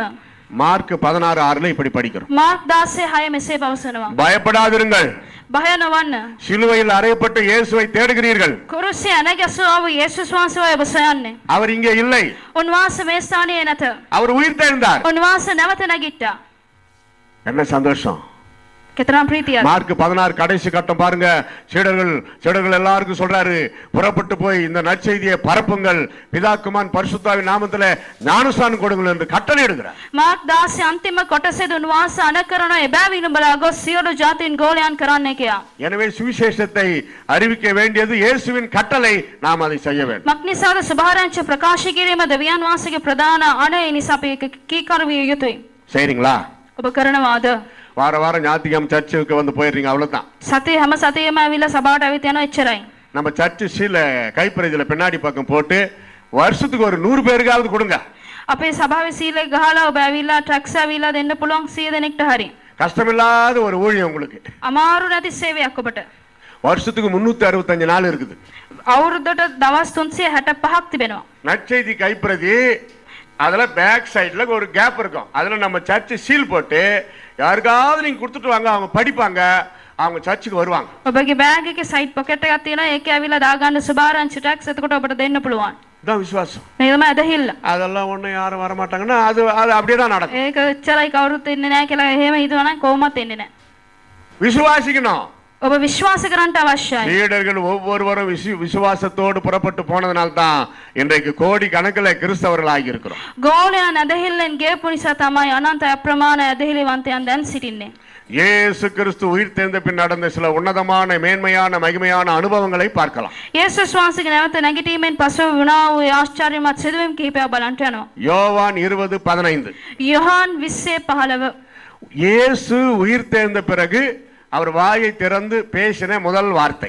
යේසුස් වහන්සේ මරණය නැගිටීමෙන් පසු උන්වහන්සේගේ මුඛයෙන් කිව්වා වූ වචනය. Why you are weeping? ஏன் அழுகிறாய்? නුඹයි වැළපෙන්නේ. வாரத்தின் முதல் நாளிலே மகதலேனா மரியாள் இயேசுவின் கல்லறைக்கு ஓடி பார்க்கும் பொழுது அங்கே இயேசுவின் சரீரம் இல்லை. මග්දලේනාවේ මරියා ඇවිල්ලා යේසුස් වහන්සේ තැන්පත් කරපු තැන ගිහින් බලන අවස්ථාවේදී යේසුස් වහන්සේ ස්ථානයේ නැහැ. இயேசுவின் சீடர்கள் ஆண்கள் 12 பேர் என்றால் இந்த பெண்மணி 13வது ஆளா பெண்மணியாக இயேசுவோடு ஊழியம் செய்திருக்கிறார்கள். යේසුස් වහන්සේට ගෝලයන්, ඒ කියන්නේ පිරිමි පුරුෂයන් 12 දෙනෙක් ගෝලයන් සිටියත් කාන්තාවක් හැටියට 13 වෙනි හැටියට මේ ස්ත්‍රියයි සිටියේ. இயேசு சிலுவையில் அறையப்பட்ட பின்பு சீடர்களே உயிருக்கு பயந்து கொண்டு கிடக்கிறார்கள். ஆனால் அதிகாலையிலே இந்த பெண்மணி எழுந்து இயேசுவை காண ஓடுகிறாள். ඒ පිරිමි අය පවා බයව සංගවී සිටියා. ඒ නමුත් මේ ස්ත්‍රිය අලුයම නැගිට යේසුස් වහන්සේ බලන්ට ගියා. இயேசு உயிர் தெழுந்து அந்த கல்லறை தோட்டத்துக்கு வெளியே நிக்கிறாரு. යේසුස් වහන්සේගේ සොහොන ළඟට සිටිනවා එළියේ. இயேசு கிறிஸ்துகிட்டே போய் இயேசுவை காணோம்னு இந்த அம்மா சொல்லுது. எவ்வளவு வேடிக்கையா இருக்கும் பாருங்க. යේසුස් වහන්සේ ළඟටම ගිහින් කියන යේසුස් වහන්සේ නැහැ කියලා කොච්චර ඇවිල්ලා හිතා ගන්න බැරි දෙයක්ද. ஐயா இயேசுவை அங்க கல்லறை வச்சோம், போய் பார்த்தா அவர் உடம்பே காணோம், நீங்க ஒருவேளை அந்த சரீரத்தை எடுத்தது உண்டானால் கொடுத்துருங்கன்னு இயேசு கிறிஸ்து கிட்டே தோட்டக்காரன் என்று எண்ணி மரியாள், அதாவது அவங்களுக்கு அந்த ஞான கண்கள், ஆன்மீக கண்கள் திறக்கப்படல. அதிகாலை நேரம், பனி, குளிர், சரியா தெரியல அந்த அம்மாவுக்கு கண்ணு. ඒ කියන්නේ ඒ ස්ථානයේ හිටපු මිනිහෙක් ළඟට ඇගිහින් කියනවා යේසුස් වහන්සේ මෙතන තමයි තැන්පත් කරේ, උන්වහන්සේ නැහැ කියලා උන්වහන්සේටම ඇගිහින් කියනවා. எதிரே நிற்கிறவர் இயேசு என்று பிறகு தெரிந்தது. ඒ ස්ථානයේ සිටි යේසුස් වහන්සේ කියා පසුව දැනගත්තා. மரியாளே என்றார். මරියා කියා කිව්වා. ஓ இது இயேசுவின் குரல் அல்லவா? මේ යේසුස් වහන්සේගේ හඬ නේද? கிட்ட ஓடுறாங்க. ළඟට යනවා. உயிர் தெழுந்த உடனே பிதா கிட்ட என்ன அப்பீராக்கி நான் வந்துட்டேன், ஏசப்பா உயிரோடுன்னு பிதாவேன்னு சொல்லிட்டு நான் மறுபடியும் வருவேன், இப்ப என்ன தொடக்கூடாதுன்னு ஒரு ரூல்ஸ் போட்டு அவர் போய் இதெல்லாம் ஆவியில நடக்குது பிதா கிட்ட ஆஜராயிட்டு மறுபடியும் வந்துட்டார். මේක ආත්මික සිද්ධ වෙන උන්වහන්සේ කියන මාස් ස්පර්ශ කරන්න එපා, මම නැවත නැගිට පියාණන් වහන්සේ ළඟට ගිහිල්ලා මම නැවත පැමිණෙන්නම් කියලා කියනවා. அதுக்குள்ள இந்த சகோதரி ஓடி போய் இயேசு உயிர் தெழுந்தார், நான் கண்ணால பார்த்தேன்னு சீடர்களுக்கு வழியில போறவங்க எல்லாருக்கும் சொல்லி சுவிசேஷத்தை அறிவிச்சிட்டாங்க. එච්චර ඉක්මනට ස්ත්‍රිය මොනවාද කරේ? යේසුස් වහන්සේ නැවත නැගිට්ටා කියලා මාර්ගයේ හැම තැනම හැම මිනිසෙක්ටම කියන්න පටන් ගත්තා. இயேசுவின் உயிர்த்தெழுதலை முதல் மக்களுக்கு அறிவித்தது யார் என்றால் ஒரு பெண்மணி தான், அது மகதலேனா மரியாள். යේසුස් වහන්සේගේ නැවත නැගිටීම මිනිසයන්ට ප්‍රකාශ කර එක ස්ත්‍රියක්, ඒ තමයි මග්දලේනාවේ මරියා. அல்லேலூயா. ஹalleluya. பெண்கள் ஊழியம் செய்யக்கூடாதுன்றாங்களே சில லூசுங்க. பெண்கள் ஊழியம் செய்யணும், ஆண்களும் செய்யணும். கிறிஸ்துக்குள் ஆண் என்றும் பெண் என்றும் இல்லை. කාන්තාවන් සේවය කරන්න හොඳ නැහැ කියලා කියනවා. ඒ නමුත් දෙවියන් වහන්සේ ඉදිරියේ කාන්තාව පිරිමියා කියලා නෙවෙයි ඒ සමස්තය දෙවියන් වහන්සේ බලනවා. சகோதரிகள் பரலோகத்துல பலன்களை அதிகமாய் பெற்றுக்கொள்ள கூடாதா? பெற்றுக்கொள்ளணும். සහෝදරයන් ඇවිල්ලා ස්වර්ග රාජ්‍ය වහන්සේගේ ආශිර්වාදය වැඩියෙන් ලබා ගන්නට පුළුවන්. யூதன் என்றும் இல்லை, கிரேக்கன் என்றும் இல்லை, அடிமை என்றும் இல்லை, சுயாதீன் என்றும் இல்லை, படித்தவன் படிக்காதவன் இல்லை, ஆண் என்று பெண் என்றும் இல்லை, எல்லாரும் இயேசுவின் சுவிசேஷத்தை அறிவிக்கலாம். இது கடைசி காலம். යුදෙවන් ග්‍රීකයන් කියලා නෙවෙයි, වගේම වහල්කමේ නිදහස් වුණා අය නෙවෙයි, ස්ත්‍රිය පුරුෂයන් නෙවෙයි, සියල්ලම එකසේ සිටින්නට පුළුවන්. මේක තමයි අන්තිම දවස්වලදී සිද්ධ වන්නේ. அதே இயேசு உன் கண்ணீரை ஆனந்த களிப்பாக மாற்ற இயேசு உயிரோடு எழுந்தார். ඒ යේසුස් වහන්සේම ඔබගේ කඳුල උන්වහන්සේ නැවත සතුට බවට පරිවර්තන කරන පිණිස නැවත නැගිට්ටා. அதனால தான் அடிக்கடி சொல்றேன், கர்த்தருக்குள் எப்பொழுதும் சந்தோஷமா இருங்க. ඒ නිසා තමයි ස්වාමීන් වහන්සේ තුල නැවත නැවත ප්‍රීති වෙන්න කියලා තිබෙනවා. அதிகாலையில் என்னை தேடுகிறவன் என்னை கண்டடைகிறான் என்ற வார்த்தை அங்கே நிறைவேறுகிறது. அதிகாலை ஓடினால் இயேசுவை தேடினால் கண்டு கொண்டார். අලුයම මව සොයන්න මව දකි කියන වචනේ අනුකූලව ඒ ස්ත්‍රී අලුයම දෙවියන් වහන්සේ සොයාගෙන ගියා. ඒ වගේම දැක්කා.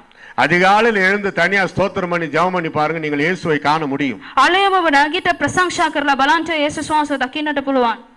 காலையில தூங்கி எழுந்ததுமே சண்டையோட, கோபத்தோட, எரிச்சலோட, குழந்தைங்களை பிடிச்சிக்கிட்டு திட்டுறது, இப்படி இருந்தா எங்க இயேசு உங்களுக்கு தென்படுவார்? උදේ පාන්දරම කම්මැලිකමේ නැගිටිනවා, රණ්ඩුවත් එක්ක බැනගෙන කෑ ගහගෙන බෙරියන් දෙදී නැගිටිනවා. කොහොමද යේසුස් වහන්සේව දකින්නේ? கோபம் கொண்ட உள்ளத்தில் கோமகன் இயேசு இல்லை, அங்கே அன்பு இல்லை. තරහව ඇති හදවතේ යේසුස් වහන්සේ නැහැ, වගේම ප්‍රේමයක් නැත. யோவான் 20:18. යොහාන් 20:18. மரியாள் இயேசுவை கண்டதை அவள் தன்னுடனே சொன்னவைகளை சீஷர்களுக்கு இயேசு என்ன சொன்னாரோ அப்படியே போய் தன் சீடர்களுக்கு மரியாள் அறிவித்தார். ස්වාමීන් වහන්සේ දුටු බවද උන්වහන්සේ දේවාලයට කී බවද ගෝලයන්ට දන්වාය.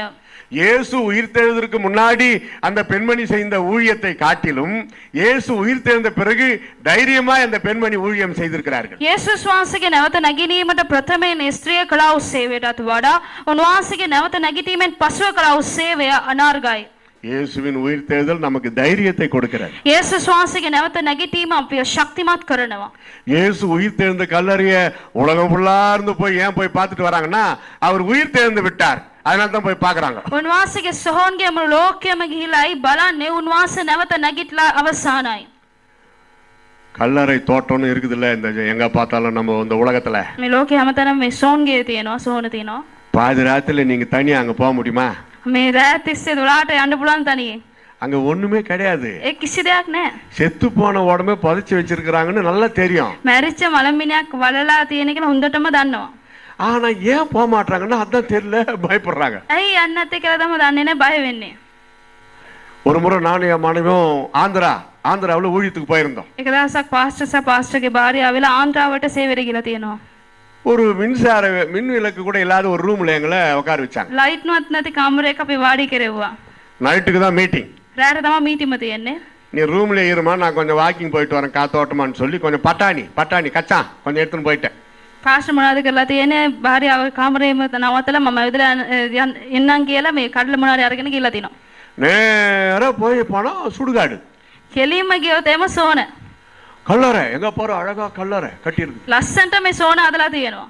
அதுல ஒரு பெரிய பணக்காரன் போல இருக்குது, பெரிய கல்லறை நல்லா பெருசா அழகா கட்டி இருக்கு. ඒක මේ පොහොසත් කෙනෙක්ගේ සෝනක් වෙන්න ඕනේ, ලස්සන්ට කොට හදලා තියෙනවා. இருட்டாயினே இருக்குது. දැන් කළුවර වැටිගෙන එනවා.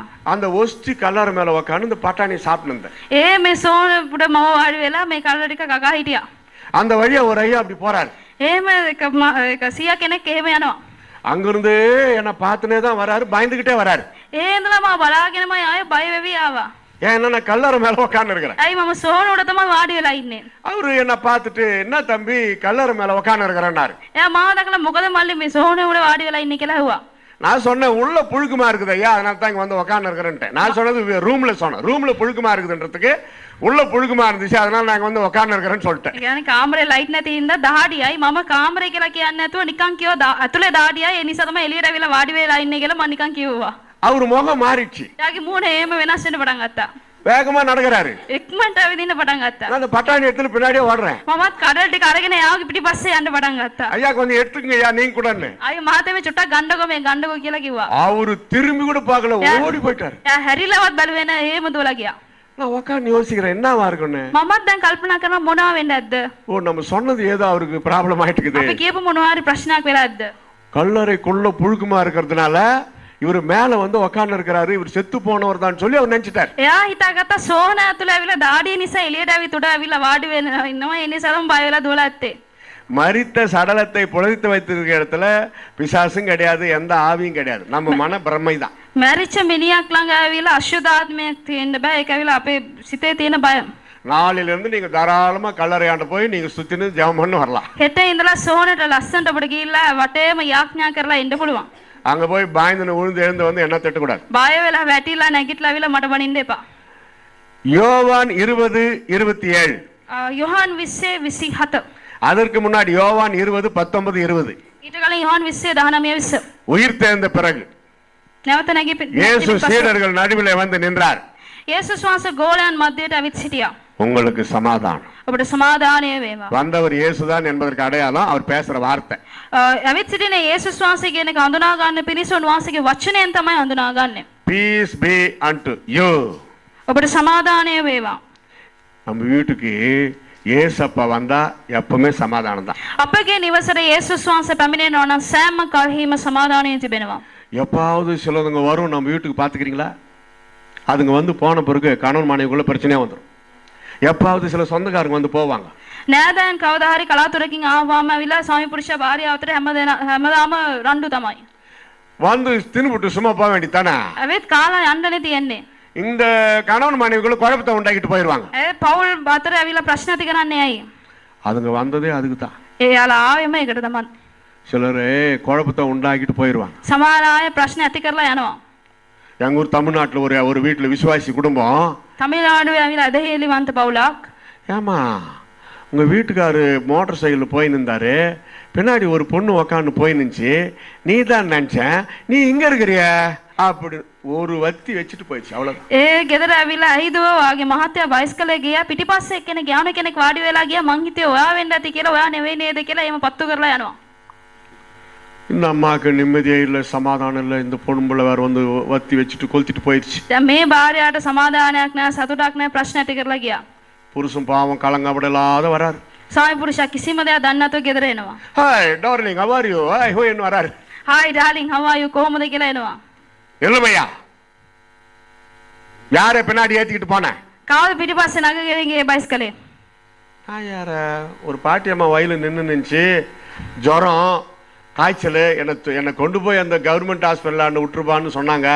அவங்கள கொண்டு போய் கவர்மெண்ட் ஹாஸ்பிட்டலில் விட்டோமா அப்படின்னு இவர் சொல்லிட்டார். ඔව් ආච්චි කෙනෙක් හිටගෙන හිටියා. යාට ගොඩක්ම උණ හැදිලා හිටියේ. හොස්පිටල් එක මාව මේ දාන්න කියලා කිව්වා. මම බයිස්කලේ දාගෙන ගියා. என்ன ஆச்சு உனக்கு ஏன்னு கேட்டார். ඇයි මොකද උනේ කියලා ඇහුවා. வயசான பாட்டி தானா வாலிப பொண்ணா? වයසක ආච්චි කෙනෙක්ද නැත්නම් තරුණ කාන්තාවක්ද? புத்தி எவ்வளவு கிரிமினலா போகுது பாருங்க. බලන්න මොලේ කොච්චර දරුණු විදියට ගමන් කරනවාද කියලා. ஒரு பரிசுத்தவான் ஒரு வாலிப பொண்ணு ஜுரமா இருந்தா கூட கொண்டு போய் ஆஸ்பத்திரியில சேர்க்க கூடாதா? அதுல வழியிலே பாவம் நடந்துருமா? යහපත් පුද්ගලයෙක් ඇවිල්ලා එක කාන්තාවක් ප්‍රශ්නයකදී ඇවිල්ලා වාහනේ දාගෙන එකන් යන්න බැරිද? තරම් පාපයක් සිදු වෙන්න පුළුවන්ද? இவங்களுக்குள்ள ஆர்குமெண்ட் நடக்குது, கொளுத்திட்டு போய் அந்த அம்மா வருது வீட்டுக்கு. දැන් මේ දෙන්න අතර ඇවිල්ලා මේ කෑ ගහ ගන්නවා, වාද විවාද යනවා. දැන් පත්තු කරපගෙන අතලට ආගේ ගෙදර එනවා. அக்கா அக்கா அங்க வாக்கா, நீ தானே சொன்னீங்க வான்னு.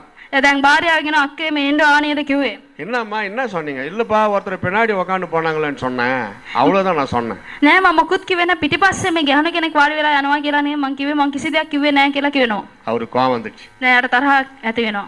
யாருன்னு தெரியுமா? முகத்தை பாத்தியா? දැන් සමියා අහනවා ඔබ කවුද කියලා දන්නවද? එයාගේ මූණ දැක්කද? இல்லப்பா ஃபுல்லா முக்காடு போட்டு மூடிட்டுச்சு அந்த அம்மா, முகத்தை நான் பார்க்கல. නෑ මම මූණ බැලුවේ නෑ. මූණ වාගෙන හිටියේ. මූණ බලන්න බැරි වුණා. 85 வயசு பாட்டி. අවුරුදු 85ක වයස ඇති මේ ආච්චි කෙනෙක්. அதை கொண்டு போய் ஆஸ்பத்திரியில் சேர்த்துட்டு பாவம் நன்மை செய்யலாமே, பைபிள் இருக்குதுல நன்மை செய்யணும்னு, அதை கடைபிடிச்சிருக்கிறார். බයිබලයේ තියෙනවා යහපත් දේවල් කරන්න කියලා. ඒ නිසා මම හොස්පිටල් එකට එක්කන් ගියා කියලා உங்க කියනවා. குடும்ப வாழ்க்கையில சமாதானத்தை கெடுக்க பிசாசு இப்படிதான் வருவான். ඔබගේ නිවසේ පවුලේ සමාදාන නැති කරන්න යක්ෂ මේ විදිහට තමයි එන්නේ. நீங்க கர்த்தருடைய பிள்ளைகள், நீங்க உஷாரா இருக்கணும். ඔබ ස්වාමීන් වහන්සේගේ දරුවන් ඔබ සැලකිලිමත්ව සිටින්නට අවශ්‍යයි. Praise the Lord, hallelujah. Hallelujah.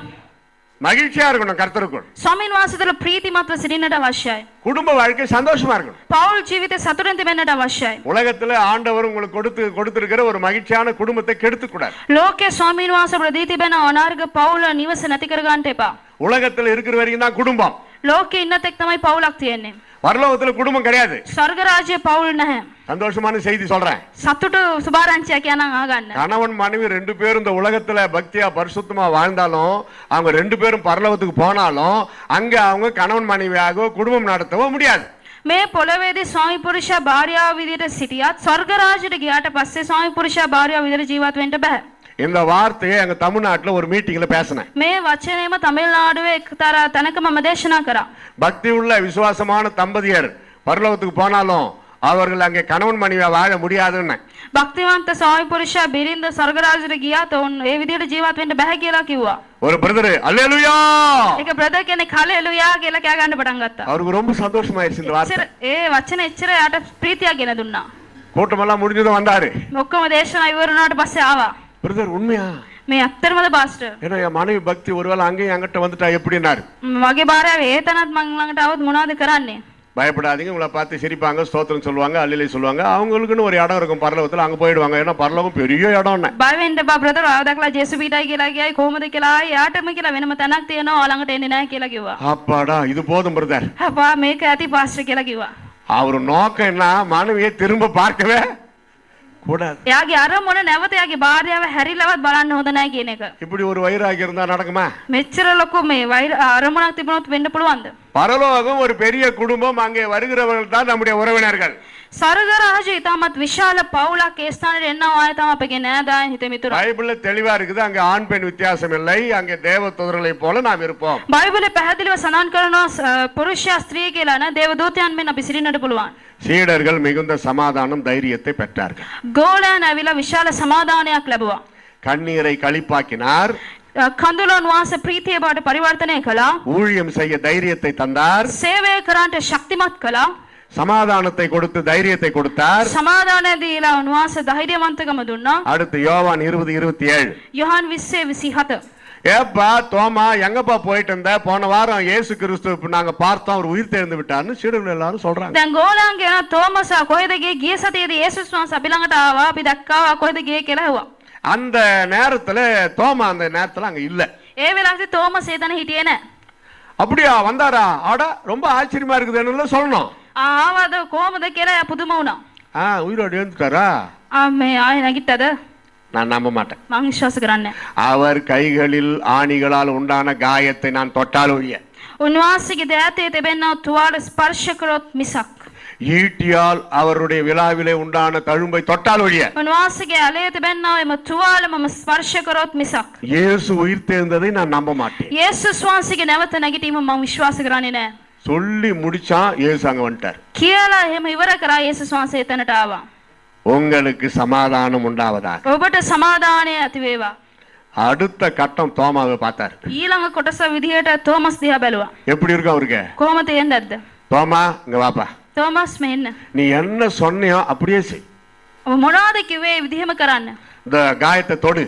මේ තුවාලේ ස්පර්ශ කරන්න. உன் விரலை எங்க எடுத்து விட்டு பாரு. ඔබගේ ඇඟිල්ල දාලා බලන්න. இந்த விழாவில் உன் விரலை வச்சு பாரு. මේ ඇලේ ඔබගේ ඇඟිල්ල තියලා බලන්න. கீழே விழுந்துட்டார். එහෙම බිම වැටුණා. என் ஆண்டவரே, என் தேவனே, මාගේ ස්වාමිනී, මාගේ දෙවි පියාණනි. தூக்கி நிக்க வச்சார். එහෙම වාස අත දීලා නැගිටවුවා. என்னை கண்டதனால் விசுவாசித்தாய். මාව දැකපු හින්දා ඔබ විශ්වාස කරා. காணாதிருந்தும் என்னை விசுவாசிக்கிறவன் பாக்கியவான். නොදකලත් මාව විශ්වාස කරන අය ආශිර්වාද ලද්දෝ. இந்த வார்த்தை தோமாவின் உள்ளத்திலே ஒரு எழுப்புதலை உண்டாக்கியது. මේ වචනේ තෝමස්ගේ හදවතේ තාමත් වැඩි පිපිරීමක් ඇති කළා. இயேசுவின் சீடர்கள் ஒவ்வொருத்தரும் ஒரு நாட்டிற்கு சென்றது போல தோமா இந்தியாவுக்கு வந்தார். යේසුස් වහන්සේ ගෝලයන් විසිරී ගියාක් මෙන් තෝමස් ඉන්දියා දේශයට ආවා. இலங்கைக்கு வந்தாரா இல்லையான்னு தெரியல. ஏன்னா அந்த காலத்துல இந்தியா இலங்கை ஒன்னாதான் இருந்தது. ලංකාවට ආව දන්නේ නැහැ. ලංකාව ඉන්දියාව ඔක්කොම එකට තමයි තිබුණේ. ஆனால் நாங்கள் கேள்விப்பட்ட செய்தி, வரலாற்று ஆதார செய்திகள், இந்தியாவுக்கு வந்தாரு, சென்னைக்கு வந்தாரு, கேரளாக்கு வந்தார். ඉතිහාස අනුකූලව ඉන්දියාවට ආවා, චෙන්නයි වලට ආවා, ඒ වගේම කේරළා වලට ආවා. கேரளா அங்கே அந்த காலத்துல ராஜாக்கள் அரசாண்ட காலகட்டம். அந்த ராஜாவுடைய மகனை, ஒரே ஒரு மகனை கரடி கடித்து அவன் செத்து போயிட்டான். කේරළා වල ඇවිල්ලා එක රජතුමෙක් හිටියා. රජතුමාගේ පුත්‍රයා ඇවිල්ලා වලසේ කාලා ඇවිල්ලා මැරුණා. அந்த பையனை தோமா ஜெபம் பண்ணி இயேசுவின் நாமத்துல உயிரோடு எழுப்பிட்டார். ඒ පුත්‍රයාට තෝමස් යාඥා කරලා යේසුස් වහන්සේගේ නාමයෙන් සුව කළා. ராஜாக்கு ரொம்ப ஆச்சரியம். රජතුමාට ඒක පුදුමාකාර ආශ්චර්යයක්. தோமா கிட்ட சரண்டர் ஆயிட்டார். තෝමස් ළඟට යටත් වුණා. செத்து போன என் ஒரே ஒரு மகனை ஏசப்பா கிட்ட பிரார்த்தனை பண்ணி நீ உயிரோடு எழுப்பி விட்டாய், என்ன வேணும் கேளுங்க.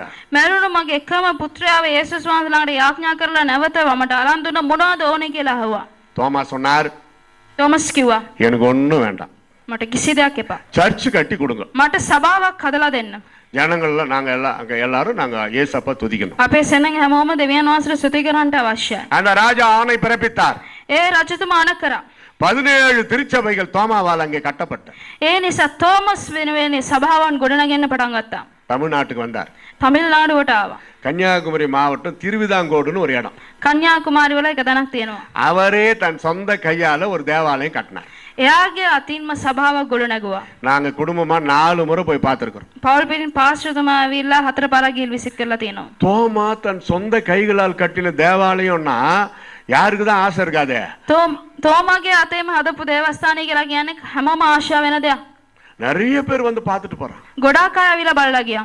ஆர்சி ஃபாதருங்க அதை பாதுகாப்பா இன்னும் கொஞ்சம் எக்ஸ்டென்ஷன் பண்ணி அழகாக வைத்திருக்கிறார். රෝමානු කතෝලික ෆාදර්ස්ලා තව චුට්ටක් ලොකු කරලා ඒක තව ආරක්ෂා කරලා තියෙනවා. தமிழ்நாட்டிலே ஒரு தேவாலயத்தை தோமா தான் சொந்த கைகளால கட்டி இருக்கிறார். තමිල්නාඩුවේ දේවස්ථානයක් තෝමාස්ගේ අතින්ම හදලා තිබෙනවා. அதற்கு பிறகுதான் அவர் சென்னைக்கு போனார். ඊට පස්සේ තමයි චෙන්නයි වලට ගියේ. அங்கே பரங்கிமலை அடிவாரத்திலே தினந்தோறும் போய் அவர் ஜெபிக்கிறது வழக்கம். ඒ ඇවිල්ලා කඳු මුදුනේ හැමදාම යාඥා කරන එක ඔහුගේ පුරුද්දක්. ஒரு நாள் ஒரு மனிதன் பின்னாடி வந்து ஈட்டியாலே தோமாவை முதுகினாலே குத்தி விட்டான். එක දවසක් තෝමස් යාඥා කරන හිටපු අවස්ථාවේදී ඊතලයක් අරගෙන එක මිනිහෙක් හොයන්න. அந்த மனிதன் சைவம், அவர் செய்ததோ அசைவம். ඒ මිනිහා ඇවිල්ලා හින්දුයා කරප එක වැරද්දක්. அப்பே புரிஞ்சுங்க அவன் யாருன்னு. එතකොටම හිතා ගන්න එයා කවුද කියලා. அவன் சைவம், அவன் செய்தது அசைவம். එයා ඇවිල්ලා හින්දු භක්තිකයෙක් හැබැයි කරේ ඒකට විරුද්ධ දෙයක්. நம்ம எல்லாரையும் மன்னிக்கணுமே, அதனால மன்னிக்க சொல்லிட்டார் ஆண்டவர். அதனால யாரையும் நம்ம திட்ட தேவையில்ல. අපිට බනින්න අයිතියක් නැහැ, සමාව දෙන්න කියලා දෙවියන් වහන්සේ කියලා තිබෙනවා. ரத்தம் சொட்ட சொட்ட சொட்ட தோமா காலையில் அதிகாலையில் எங்க டாக்டர் மருத்துவம் ஒன்றும் ஹாஸ்பிட்டல் கிடையாது. சாந்தோம், சென்னை சாந்தோம்னு ஒரு இடம், அங்க போய் மரித்தார். ලේ වැగిරි ඉන්න වෙලාවේදී තෝමස් තුමා වෙලා සාන්තෝම් කියන තැන ඇවිල්ලා එතන මැරුණා. அவர் ஈட்டியால் குத்தப்பட்ட இடத்துல ஒரு பெரிய தேவாலயம் டூரிசம் பிளேஸ் ஆகிட்டாங்க. ඒ තැන දැන් ඇවිල්ලා ටුවරිස්ට් ප්ලේස් විදිහට තිබෙනවා. அங்க ஒரு பெரிய தேவாலயம், சென்னைக்கு வந்தீங்கன்னா சாந்தோம் தேவாலயம், தோமாவுடைய சடலம் அங்கதான் அடக்கம் பண்ணி இருக்கிறார். එතන තමයි තෝමස් තුමාගේ මොනවාද මිනිහ වලලා තියෙන්නේ තන්පත් කරලා තිබෙන්නේ. கிறிஸ்துவுக்காக வாழ்ந்தாலும் சரி, ரத்த சாட்சியாக மரித்தாலும் சரி, நமக்கென்று ஒரு சரித்திரத்தை ஆண்டவர் வைத்திருக்கிறார். ක්‍රිස්තුස් වහන්සේ වෙනුවෙන් මැරුණාත් ලේ වැగిරීමක් ඉෂ්ට කරලා උන්වහන්සේ ඉතිහාසයක් අපිට තබා තිබෙනවා. பயப்படவே கூடாது சுவிசேஷத்தை அறிவிப்பதற்காக. සුභාරංචි ප්‍රකාශ කරන්න බය වෙන්න එපා. நாங்க கிராமங்களுக்கெல்லாம் போய் இப்ப கூட முந்தின நாள் நேத்தெல்லாம் இலங்கையில வவுனியா பக்கம் கிராமத்துல எல்லாம் போய் சுவிசேஷம் அறிவிச்சோம். අපිත් වවුනියාවේ ඇවිල්ලා හැමතැනම ගම්මාන වලට ගියා. தமிழ்நாட்டுல நிறைய கிராமங்களுக்கெல்லாம் போவோம். තමිල්නාඩුවේ ගොඩක් ගම්මාන වලට යනවා. ஏதோ பெரிய பெரிய மேடை பேச்சாளர் மலேசியா, சிங்கப்பூர், ஸ்ரீலங்கா, வட இந்தியா போய் அப்படி பயமில்லாத ஸ்டைலா சொகுசான ஊழியத்தை செஞ்சுட்டு வர நினைக்க கூடாது. நாங்களும் உயிருக்கு போராடி நாங்களும் ஜெபம் பண்ணிட்டு கிராமங்களுக்கெல்லாம் போய் உயிரை பணைய வைத்து இயேசுவை பற்றி அறிவிக்கிறோம். රට රටවල් ගානේ ගිහිලා ලොකු තැන් වල දේශනා කරනවා කියලා හිතන්න එපා. නමුත් ගම්මාන වලටත් ගිහිලා මහන්සි වෙලා අපි සුභාරංචි ප්‍රකාශ කරනවා. எவ்வளோ பேர் அடிக்கிறதுக்கு கிட்ட வந்தாங்க, ஆனா கிட்ட வந்தவங்க அடிக்கவே இல்லை. කොච්චරද දෙනෙක් පහර ගන්න ළඟට ආවයි නමුත් කවුරුවත් පහර ගැව්වේ නැහැ. ஆண்டவர் இயேசு அற்புதமா காப்பாத்தின்னு வர்றார். நாங்க தான் மரணத்துக்கு பயப்படலையே. හාස්කම් විදිහට දෙවියන් වහන්සේ අපි ආරක්ෂා කරගෙන එනවා. பரலோகத்துக்கு போக போறோம், எப்ப மரித்தால் என்ன? ස්වර්ග රාජ්‍යයට තමයි යන්නේ. අනේ කවද මරුණත් මොකද? உயிருக்கு பயப்படுகிறவன் சுவிசேஷ ஊழியத்தை செய்யவே முடியாது. ජීවනයේ බය වෙන තැනත්තා විර සුභාරංචි සේවය කරන්නම බෑ. பிரைஸ் லார்ட், ஹalleluya. හලෙලුයා. பயமா இருக்குதா? බයයිද? பாஸ்டர் கூப்பிட்டாக்கா ஊழியத்துக்கு எங்கனா போறதுக்கு பயமா இருக்குதா? පාස්ටර් කතා කරොත් සේවයට කොහෙ වුණත් යන්න ලෑස්තිද? நான் பெண்ணாக பிறந்து விட்டேன், நான் என்ன செய்வது ஐயா, என்னால் வர முடியாது. මං ගහල්ලා මේකලා ඉපදුනා කොහෙ යන්නද මොනවද කරන්නද බෑ කියලා කියනවාද? சொக்கா பேண்ட் போட்டுன்னு போங்க ஆம்பளை பையன் மாதிரியே. என்ன இப்போ පිරිමි ළමයි වගේ මේ ට්‍රවුසර් මේ ටී-ෂර්ට් දාගෙන යන්න මොනවද කරන්නද? கிறிஸ்துவுக்குள் ஆண் என்றும் இல்லை பெண் என்றும் இல்லை. பைபிளே சொல்லிட்டாரு. ක්‍රිස්තුස් වහන්සේ තුළ පුරුෂයා ස්ත්‍රිය කියලා න බයිබලයේම ලියා තිබෙනවා. எப்படியாவது நற்செய்தியை நம்ம அறிவிக்கணும். කොහොම හරි සුභාරංචි ප්‍රකාශ කරන්නට අවශ්‍යයි. உங்கள் அவிசுவாசத்தை நீக்கி விசுவாச வீரர்களாய் உங்களை மாற்ற இயேசு உயிர்த்தெழுந்தார். ඔබගේ නොහැදලිවන්තකම ඉවත් කරලා ඇදහිලිවන්තයන් මෙන් පරිවර්තනය කරන පිණිස යේසුස් වහන්සේ නැවත නැගිට්ටා. அந்த திருவிதாங்கோடு, மெட்ராஸ், சென்னை எங்க போனாலும் அந்த தோமா படத்தாண்டு கீழே என் ஆண்டவரே என் தேவனே அதான் இருக்கும், அந்த வசனம் தான் இருக்கும். චෙන්නයි වල කොහේ ගියත් මාගේ ස්වාමිනී මාගේ දෙවි පියාණනි කියන තෝමස්ගේ වචනය තමයි තිබෙන්නේ. என்ன அர்த்தம்? தன்னை தாழ்த்தினார். அதான் அந்த வசனம். තමන්ව යටහත් පහත් කරා. ඒක තමයි වචනේ අර්ථය. தன்னைத்தான் தாழ்த்துகிறவன் உயர்த்தப்படுவான். යටහත් පහත් කරන තැනැත්තා උසස් වීම ලබනවා. இயேசுவின் சீடர்கள் எல்லாரையுமே உலகம் பாராட்டுகிறார். යේසුස් වහන්සේගේ ගෝලයන් මුළු ලෝකයම பிரசංසා කරනවා. அதே போலதான் புனித பேதுரு. ඒ වගේම තමයි පේත්‍රුස් තුමා. கிறிஸ்து இயேசுவுக்காக தலைகீழாக சிலுவையில் அறையப்பட்டு ரத்த சாட்சியாக மரித்தார். ක්‍රිස්තු යේසුස් ක්‍රිස්තුස් වහන්සේ උදෙසා ඒ කුරුසේ කන පිට ගහලා ඔහවිලා ලේ වැගිරීම ඉෂ්ට කරලා මැරුණා. ரோமன் கத்தோலிக்க வட்டாரத்துல அவர்தான் முதல் போப். රෝමන් කතෝලික පසුබිම තුල එයා තමයි පළවෙනි පාප්පරයා. அதுக்கு பிறகுதான் மற்றவர்கள். ඊට පස්සේ තමයි අනිත් අය. யோவான் 21:5. යොහන් 21 එපා. பிள்ளைகளே புசிக்கிறதற்கு ஏதாகிலும் உண்டா? දරුවනේ කන්ට කුමක් හරි තිබෙනවද? இயேசு கிறிஸ்து உயிர் தெழுந்த பிறகு சீடர்களை பார்த்து கேட்டார். යේසුස් වහන්සේ කුරුසිර නැවත නැගිටතර පස්සේ ගෝලයන් දෙස බලලා මෙසේ ඇහුවා. உயிர் தெழுந்த பிறகு கூட பசிக்கிற ஒரு உணர்வு இருக்கிறது. இயேசுக்கு இருந்தது. නැවත නැගිටතට පස්සේ ඒ කුසගින්න යේසුස් වහන්සේට තිබුණා. அவங்க சொல்லிட்டாங்க ஒண்ணும் இல்லைன்ட்டாங்க. ඕන් කිව්වා කිසිම දෙයක් නැහැ කියලා. ஏன்னா உண்மையாகவே அந்த படகுல ஒன்றுமே இல்ல, அவங்க கிட்டே ஒன்றுமே இல்லை. ඇත්ත වශයෙන්ම ඕන් ළඟ කිසිම දෙයක් තිබුණේ නැහැ. இயேசு பார்த்தார். යේසුස් වහන්සේ බැලුවා. ஆழத்துல கொண்டு போய் படகை செலுத்தி மீன் பிடியுங்கள்னார். මහා මෝදට ඒ බෝට්ටුව අරගෙන ගිහිල්ලා මාළු අල්ලන්න කියලා කිව්වා. இயேசு சொன்னபடியே செய்தார்கள். යේසුස් වහන්සේ කිව්ව විදිහටම කළා. பாருங்க, வசனம் 5ல ஒன்றும் இல்லை. වචනේ පස්වෙනි වචනේ බලන්න කිසිම දෙයක් නැහැ. வசனம் 6ல திரளான மீன்கள் அந்த வலையில் ஆகப்பட்டு விட்டது. වචනේ කියනවා ඒ ඔරුවේ ඇවිල්ලා බොහෝසේ මාළුවන් තිබුණා කියලා. பக்கத்து வசனத்திலே ஆண்டவர் எவ்வளவு அற்புதம் செய்றார். බලන්න ඒ ඊළඟ වචනයේම දෙවියන් වහන්සේ කෙතරම් හාස්කමක් කරනවාද කියලා. உங்கள் இல்லாமையை பூர்த்தியாக்க இயேசு உயிரோடு எழுந்தார். ඔබගේ නැතිවීම උන්වහන්සේ සම්පූර්ණ කරන පිණිස යේසුස් වහන්සේ නැවත නැගිට්ටා. ஒன்றுமில்லை. කිසිම දෙයක් නැහැ. வீட்டிலே ஒன்றுமில்லை. ගෙදර කිසි දෙයක් නැහැ. பேங்க் அக்கவுண்ட்ல ஒன்றுமில்லை. බැංක් account එකේ කිසි දෙයක් නැහැ. அடுத்த வேளை சாப்பாட்டு கூட ஒன்றுமில்லை. ඊළඟ මොනවද කන්නේ කියලා දන්නේ නැහැ. அது அப்படியே ஏசப்பா கிட்ட சொல்லுங்க, மனிதர்கிட்ட சொல்லாதீங்க. ඒක මනුෂ්‍යයන්ට කියන්න එපා. එහෙම යේසුස් වහන්සේට කියන්න. அடுத்த நிமிடமே, அடுத்த நாளே, அடுத்த மணி நேரமே உங்கள் குடும்பம் நன்மைகளினால் நிரம்பும் என்று கர்த்தர் சொல்லுகிறார். ඊළඟ මොහොතේම ඊළඟ පැයදීම ඊළඟ දවසේදී ඔබගේ නිවස යහපත්කමින් පිරෙන්ච යනවා කියලා උන්වහන්සේ කියා තිබෙනවා. எல்லாம் இருந்தும் ஒன்றுமில்லை என்றும் சொல்லக்கூடாது. හැමදේම තිබිලත් කිසි දෙයක් නැහැ කියලා කියන්නත් එපා. போதுமான அளவு பணம் இருக்குது. මුදල් තිබෙනවා, ප්‍රමාණවත් මුදල් තිබෙනවා. யாராவது கேட்டா கொடுக்க முடியாதுன்னு சொல்லுங்க, ஒன்றுமில்லைன்னு சொல்லக்கூடாது. කවුරු හරි ඔබගෙන් ඇහුවොත් මට දෙන්න බෑ කියලා කියන්න කිසි දෙයක් නැහැ කියලා කියන්න එපා. உண்மையை வெளிப்படுத்துங்கள், பொய் சொல்லக்கூடாது. ඇත්ත කියන්න බොරු කියන්න එපා. ஒன்றுமில்லையா அதை ஆண்டவருக்கே சொல்லுங்க. මොකුත්ම නැද්ද ඒක දෙවියන් වහන්සේටම කියන්න. பயமா இருக்குதா? பயமா இருக்குதுன்னு சொல்லுங்க. බයයිද ඒක දෙවියන් වහන්සේට කියන්න බයයි කියලා. அவிசுவாசமா இருக்குது, அப்பப்ப அவிசுவாசம் தான் வருது, விசுவாசம் வரலப்பா, ஆண்டவர்கிட்ட சொல்லுங்க. ඇදහිල්ල නැහැ, ඇදහිලිවන්තකම යනවා කියලා යේසුස් වහන්සේට කියන්න. அப்பப்ப கோபம் வந்துருது ஆண்டவரே, ஆண்டவர்கிட்ட சொல்லுங்க. තරහා එනවා ස්වාමීනි, ඒක දෙවියන් වහන්සේට කියන්න. ஆண்டவர் பார்த்து உங்களை பூரணமாய் மாற்றும். ස්වාමීන් වහන්සේ ඔබ පූර්ණයෙන් ඔබ විනාශ කරයි. ஆவிக்குரிய அனுபவங்களும் ஒன்றுமில்லை. சொல்லுங்க, ஆண்டவர் உங்களை அனுபவசாலிகளா மாற்றுவார். ස්වාමීන් වහන්සේට කියන්න ඔබ අත්දැකීම් වලින් ස්වාමීන් වහන්සේ ඔබ පුරවයි. பொருளாதாரம் ஒன்றுமில்லை, ஆண்டவர்கிட்ட சொல்லுங்க, அவர் ஆசீர்வதிப்பார். ආර්ථිකයේ කිසි දෙයක් නැහැ, ඒක දෙවියන් වහන්සේට කියන්න දෙවියන් වහන්සේ ආශිර්වාද කරයි. பணம் போதுமான அளவு இல்ல, பர்ஸ் காலி, லேடிஸ் பேக் காலி, வீட்டுல இல்ல, தடவி பார்த்தாலும் இல்ல, பேங்க்ல பார்த்தா இல்ல, அப்படியே சொல்லுங்க ஆண்டவர்கிட்ட, கர்த்தர் கண்டிப்பா ஆசீர்வதிப்பார். බැංකුවේ නැහැ, පර්ස් එකේ නැහැ, මේ බෑග් එකේ නැහැ කියලා දෙවියන් වහන්සේට කියන්න දෙවියන් වහන්සේ සම්පූර්ණ කරයි. ஆடம்பர வாழ்க்கை நான் இங்கே சொல்லவில்லை. உங்கள் சரீர தேவைகள், உங்கள் குடும்ப தேவைகள், உங்களுக்கு நல்ல சுக பல ஜீவன் அனைத்தையும் ஆண்டவர் கொடுக்க வல்லவராய் இருக்கிறார். පෝසත් ජීවිතයක් නෙවෙයි, ඔබගේ නිවසට ඔබගේ ශරීරයට අවශ්‍ය කරන සෑම දේ දෙවියන් වහන්සේ සපයනවා. Seek first of all the kingdom of God. පළමු කොට දෙවියන් වහන්සේගේ රාජ්‍ය සොයන්න. Then all will fulfill unto you. එවිට සියල්ල ඔබට සම්බ වෙනවා ඇත.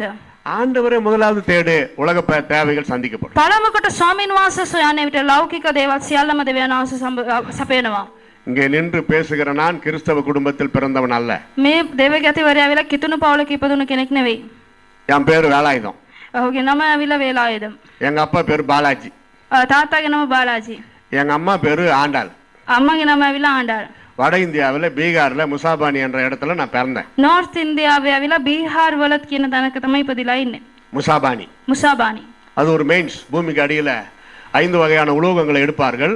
அங்கே எங்க அப்பா வேலை செய்து கொண்டிருந்தார், அங்க நான் பிறந்தேன். ඒ කියන්නේ පොළොව යට කියන්නේ රැකියාවක් ඒ තමයි එතන තමයි පාස්ටර්ගේ පියා වැඩ කරලා තියෙන්නේ. ඒ තමයි ඉපදිලා තියෙන්නේ. அங்கன்னா பூமிக்கு அடியில் இல்ல, மேல இருந்த மெயின்ஸ் ஆஸ்பத்திரியில். ඒ කියන්නේ පොළොව යට නෙවෙයි ඉපදුනේ හොස්පිටල් එකේ තමයි ඉපදිලා තියෙන්නේ. பவுல் பிரதர் பூமிக்கு அடியில் பிறந்தாராம் சொல்றதுக்கு பாருங்க வம்பா போடும். ඔයාලකින් එළිය කියන්නේ යනවා පොළොව යට කෙනෙක් ඉපදුනාලු කියලා කටියට කියයි. 3 வயசுல கம்ப்ளீட்லி டெட், செத்து போயிட்டு. අවුරුදු 3 මාසෙදි සම්පූර්ණයෙන්ම මරණයටපත් වෙලා ඉවරයි.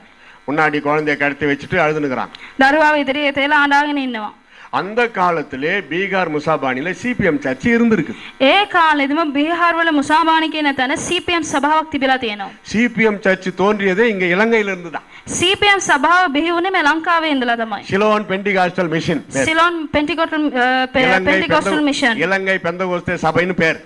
සිලොන් පෙන්ටිකොස් සභාව කියන සභාව. அந்த அது பாஸ்டர் என்ன மாட்டாங்க, பிரதர்னு சொல்லுவாங்க. அவர் அந்த பக்கம் வந்திருக்கிறார். ඒ පාස්ටර් කියලා කියන්නේ බ්‍රදර් තමයි කියන්නේ. එහෙම ඇවිල්ලා තියෙනවා. என்ன இது ஒரு அழுகையின் கோலமா இருக்குது. මොකද හැමෝම මේ අඬා වැළපෙන්නේ. நம்ம ஊழியரா இருக்கிறவங்க போய் பார்க்கலாம்னு வந்திருக்கிறார். අපි මේ මම දේවදාසෙක් නේ ගිහින් බලමු කියලා ගිහිලා ඇවිල්ලා තියෙනවා. ஃபாதர் வந்துட்டாருன்னு எல்லாம் கட்டி புஷ்னு எங்க அப்பா அம்மா சொந்த பந்தம் எல்லாம் அழுதுருக்காங்க. දැන් ෆාදර් ඇවිල්ලා ඉන්නේ කියලා හැමෝම අම්මා තාත්තා ඔක්කොම අඬන්න පටන් ගත්තා. அவரு கொஞ்சம் இயேசு பற்றி ஆறுதலான வார்த்தை சொல்லிட்டு பிரார்த்தனை பண்ணியிருக்கிறார். එයා මොකද්ද කරලා තියෙන්නේ? යේසුස් වහන්සේ ගැන වචන කිහිපයක් කතා කරලා යාඥා කරලා තියෙනවා. துக்கமா இருக்கிறவங்களுக்கு ஆறுதல் சொல்லி ஜெபம் பண்றோம்ல நம்ம, அது மாதிரி அவர் ஜெபம் பண்ணியிருக்கிறார். වැළපෙන්නා ආයත ඇවිල්ලා සනසලි වචන කියලා යාඥා කරලා තියෙනවා. அவர் அப்படி பிரார்த்தனை செய்து கொண்டிருக்கிற நேரத்திலே நான் உயிரோடு எழுந்து விட்டேன். එහෙම යාඥා කරගෙන හිටපු වෙලාවෙදිම පණ පිටින් පාස්ටර් නැගිටලා තියෙනවා. இப்பதான் கை தட்டி கத்திர சோத்திரம் பண்ண. දැන් තමයි අත්පොළ සනා දීලා දෙවියන් වහන්සේට ස්තුති කරන්න ඕන වෙලාව. நான் உயிரோடு எழுந்ததுனால தானே இங்க வந்து நின்னு இருக்கிறேன். පණ පිටින් නැගිටින්න ඉඳනේ මෙතන ඇවිල්ලා දේශනා කරන්නේ. ஹல்லேலூயா. හලෙලූයා. இந்த அற்புத காட்சியை கண்ட எங்க பெற்றோர் இயேசுவின் பிள்ளைகளாய் மாறி මේ හාස්කම දැක්කව මාගේ පාස්ටර්ගේ දෙමාපියන් ඇවිල්ලා ගැලවීම ලැබුවා. வீட்டில் கிடந்த அத்தனை விக்கிரக படங்களை தூக்கி வீசி எறிந்தார். ගෙදර තිබුණ රූප දේවල් පිළිම දේවල් ඔක්කොම විසික් කරලා දැම්මා. அடுத்த ஞாயிற்றுக்கிழமை என்ன கொண்டு போயிட்டாங்க சர்ச்சுக்கு. ඊළඟ සතියේ ඉරිදා සභාවට ගෙනිච්චා. ஐயா எங்களுக்கு ஒண்ணுமே தெரியாது, நீங்க வந்து பிரார்த்தனை பண்ணீங்க, குழந்தைய உயிரோடு எழுப்பிட்டீங்க, நீங்க என்ன சொல்லுங்க நாங்க அப்படியே செய்யறோம்னு அப்பா அம்மா கேட்டிருக்கேன். අම්මා තාත්තා ආලා පාස්ටර් අපි කිසි දෙයක් දන්නේ නැහැ. දරුවා දැන් පණ පිටින් ඉන්න මොනාරි අපිට කියලා දෙන්න කියලා තියෙනවා. ஐயா நான் பிரார்த்தனை பண்ணது உங்க ஆறுதலுக்கு தான். ஏசப்பா குழந்தைய உயிரோடு எழுப்பிட்டாரு, அவர் செஞ்ச அற்புதம் இது. සහෝදරයා මම යාඥා කරේ ඔබ සනසීම ලබන්න පිණිස නමුත් යේසුස් වහන්සේ ජීවනය දුන්නා කියලා කිව්වා. இயேசுவே உயிரோடு எழுப்பின அந்த குழந்தைய இயேசு கிறிஸ்து ஊழியத்திற்கு பிரதிஷ்டை பண்ணி ஜெபம் பண்ணலாம். යේසුස් වහන්සේම ජීවනය දුන්නා වේ දරුවාව යේසුස් වහන්සේගේ සේවය වෙනුවෙන් කැප කරලා අපි යාඥා කරමු. இரண்டாவது பேரை மாத்தலாம். දෙවෙනියට නම වෙනස් කරමු. அப்படியே அன்று நடந்தது. එහෙම එසේ සිද්ධ වුණා. என்னை இயேசுவின் ஊழியத்திற்கு பிரதிஷ்டை பண்ணி ஜெபித்தவர் ஒரு சிபிஎம் பாஸ்டர். එතුමාව දේව සේවයට කැප කරලා යාඥා කරේ CPM පාස්ටර් කෙනෙක්. நாங்கள் மலரடிகள் ஜப வீடு கட்டும் பொழுது முதல் காணிக்கை கொடுத்தவர் ஒரு சிபிஎம் பாஸ்டர். අපි සභාව ගොඩනගන වෙලාවෙදී පඳුරු දුන්නේ පළවෙනි වාරේ CPM පාස්ටර් කෙනෙක්. என் மனைவியுடைய தங்கச்சியை கல்யாணம் பண்ணியிருக்கிறாரு ஒரு சிபிஎம் பிலீவர். ඔහුගේ භාර්යාවගේ සහෝදරිය විවාහ කරලා ඉන්නේ CPM බිලිව කෙනෙක්. இந்த 3 லிங்க் இருக்குது எனக்கு சிபிஎம் கிடையில. ඒ සම්බන්ධතාව 3ක් තියෙනවා CPM ටත් පාස්ටර්ටත්. வேலாயுதமாக பிறந்த நான் பவுலாக பெயர் மாற்றப்பட்டேன். වේලාදම් කියලා ඉපදුනා ඔහු ඇවිල්ලා පවුල් විදිහට නම වෙනස් වුණා. பாலாஜியாக பிறந்த எங்க அப்பா ஜான். බාලාජි කියලා ඉපදුන මාගේ තාත්තාගේ නම ජෝන්. ஆண்டாளாக பிறந்த எங்க அம்மா மேரி. ආණ්ඩාල් කියලා ඉපදුනා ඔය අම්මාගේ නම ඇවිල්ලා මේරි. என் மனைவி பிறகுறப்ப மரியான்னு பேர் வச்சிட்டாங்க. ඔහුගේ භාර්ය ඉපද වෙලාව මරියා කියලා නම තියලා ඉවරයි. ஏன்னா அவங்க தாத்தா காலத்துல இயேசு பிள்ளைகளா மாறிட்டாங்க. මුතුන් මිත්තන්ගේ කාලේ ඉඳලා ගැලවීම ලැබපු පවුලක්. அல்லேலூயா சொல்லுங்க. හලෙලූයා කියලා කියන්න. வேலாயுதமாக பிறந்த என்னை இயேசு ரட்சித்து அவருக்கேற்ற ஆயுதமாக மாற்றி விட்டார். වේලායුධම් කියලා ඉපදුනා වූ එතුමාව දෙවියන් වහන්සේගේ ආයුධයක් විදිහට උන්වහන්සේ පරිවර්තනය කළා. வேல் இந்து பேர் நினைக்கிறீங்களா? වේල් කියන්නේ මේ හින්දු නමක් කියලා හිතනවාද? இம்மானுவேல், ඉම්මානුවේල්, சாமுவேல், සාමුවේල්, லேமுவேல், නෙමුවේල්, யோவேல். යෝවේල්. முட்டா எல்லாம் சொல்லி இருப்பீங்க பைபிள்ல இருக்குது. බයිබලේ තියෙන නම්. அப்படி பார்த்தா அது நல்ல பேரா தான் இருக்குது கட்சியில. එහෙනම් හොඳ නමක් තමයි ඒක තිබිලා තියෙන්නේ. வேல் பிளஸ் ஆயுதம், அதான் வேலாயுதம். ஆனா கிறிஸ்து பேரா இருக்கணும்னு சொல்லி தான் பவுலுன்னு வச்சாங்க. அந்த பேருக்கும் அர்த்தம் இருக்குது, இந்த பேருக்கும் அர்த்தம் இருக்குது. කිතුන නමක් තියෙන්න ඕනි කියලා තමයි පවුල් කියලා තිබේ. නම් දෙකටම අර්ථ තිබෙනවා. அல்லேலூயா. හලෙලූයා. நல்ல தமிழ் பேர் வைங்க, பரவாயில்ல. அப்பதான் இயேசுவை பற்றி எல்லாருக்கும் சொல்ல முடியும். දෙමළ නම් තියන්න. එතකොට යේසුස් වහන්සේ ගැන කියන්න පුළුවන්. சண்முகம், இந்து பேர் வேணடா. சண்முகம், சன்னு சூரியன் முகம், சூரியனை போன்ற முகம் யாரு? இயேசுதான். ෂණ්මුගම් කියනකොට ඒක ඇවිල්ලා සූර්යාමෙන් මුහුණ ඇවිල්ලා ඒක ඇවිල්ලා යේසුස් වහන්සේගේ නමක්. நடராஜா இயேசு கிறிஸ்து ராஜாதி ராஜா அவர் சிலுவை விட்டு நடந்து போனார் அதான் நடராஜா. ඒ කියන්නේ නඩරාජා ඒ කියන්නේ රජවරුන්ගේ රජතුමා ඒ කියන්නේ යේසුස් වහන්සේ. யோசித்து பாருங்க. மா ஜாஸ்மின்னு பேர் வச்சா கிறிஸ்து பேரான், அதே மல்லிகான்னா இந்து பேரான். அது தமிழ் பேரு, இந்து பேர் கிடையாது. அதை யோசிக்கணும். ජස්මින් කියන නම තිබ්බොත් ඇවිල්ලා ඒක ඇවිල්ලා කිතුරු නමක්ලු. මල්ලිකා කියලා තිබ්බොත් ඒක ඇවිල්ලා හින්දු නමක්ලු. ரோஸ்னு தான் கிறிஸ்து பேரான், அதே ரோஜான்னு தான் இந்து பேரான். රෝස් කියලා නම තිබ්බ ඇවිල්ලා ඒක හින්දු කිතුරු නමක්ලු. රෝජා කියලා නම තිබ්බොත් ඇවිල්ලා හින්දු නමක්ලු. சுத்த தமிழ் பேர். ඒක ඇවිල්ලා තමිල් නමක්. தமிழை மறக்கலாமா? දෙමළ අමතක කරන්න පුළුවන්ද? தமிழ் என்னதான் இங்கிலீஷ் சிங்களம் எல்லாம் தெரிஞ்சாலும் தமிழும் கொஞ்சம் கத்துங்க. ඒ කියන්නේ ඔබ ඇවිල්ලා දෙමළ චුට්ටක් ඉගෙන நம்ம ගන්න. ஆதி பெற்றோர் முற்பிதாக்கள் அங்கிருந்து தான் இங்க வந்திருப்பாங்க. ඒ මුතුන් මිත්තන්ගේ ආපු ඒක භාෂාවක්. பிரைஸ் லார்ட், ஹalleluya. හalleluya. இயேசு கிறிஸ்து உயிர் தெழுந்த பிறகு நடந்த அநேக காரியங்களிலே உன்னதமான காரியங்களை பாஸ்டர் ஐயா சொன்னார். சுவிசேஷத்துல இருந்து வேத ஆராய்ச்சி நடத்துங்கள் என்று. எங்க போனாலும் ஒபே பண்ணுவோம். சுவிசேஷத்துல இருந்து தான் அந்த வேத ஆராய்ச்சி இயேசு உயிர் தெழுந்த பிறகு காணப்பட்ட மேன்மையான மகிமையான சம்பவங்கள். இது நமக்கு விசுவாசத்தை உண்டாக்கும். යේසුස් වහන්සේගේ නැවත නැගිටීමෙන් පසුව සිදු වුණා මේ මහිමාන්විත සිදුවීම ඒක තමයි අපිව ශක්තිමත් කරන්නේ. ஒன்றுமில்லை என்று சொன்னார்கள். 6வது வசனத்துல திரளான மீன்களை பிடித்தார். කිසි දෙයක් නැහැ කියලා කිව්වා. 6 වෙනි වචනයේදී මසුන් රාශියක් ඇල්ලුවා. ஒன்றுமே இல்லைன்னு சொல்லாதீங்க. இயேசு நம்மளோட இருக்கிறாரு, அது போதாதா? කිසිම දෙයක් නැහැ කියලා කියන්න එපා. යේසුස් වහන්සේ අප සමග සිටිනවා. பரிசுத்தம் என்ற பொக்கிஷம் உங்ககிட்ட இருக்குதே, அது போதாதா? ශුද්ධකම නැමැති වස්තුව බලංග තිබෙනවා නේද? எந்த பொருட்களோ மெட்டீரியல்ஸோ நம்மள பரலோகத்துல கொண்டு போய் சேர்க்காது. කිසිම ද්‍රව්‍යයක් අපේ ස්වර්ග රාජ්‍යයට එක්කන් යන්නේ නැහැ. பரிசுத்தம் தான் நம்மள கொண்டு போய் சேர்க்கும். ශුද්ධකම තමයි අපිව ස්වර්ග රාජ්‍යයට එක්කන් යන්නේ. என் பேச்சு, என் பார்வை, என் நடக்க, என் அந்தரங்கமான காரியம், ரகசியமான காரியங்கள், no password, no secret number, எல்லாம் ஆண்டவர் பார்த்து கொண்டிருக்கிறார் பரிசுத்தத்துல. මාගේ කතාව, මාගේ හැසිරීම, මාගේ බැල්ම සියල්ල තුළ දෙවියන් වහන්සේ බලා සිටිනවා.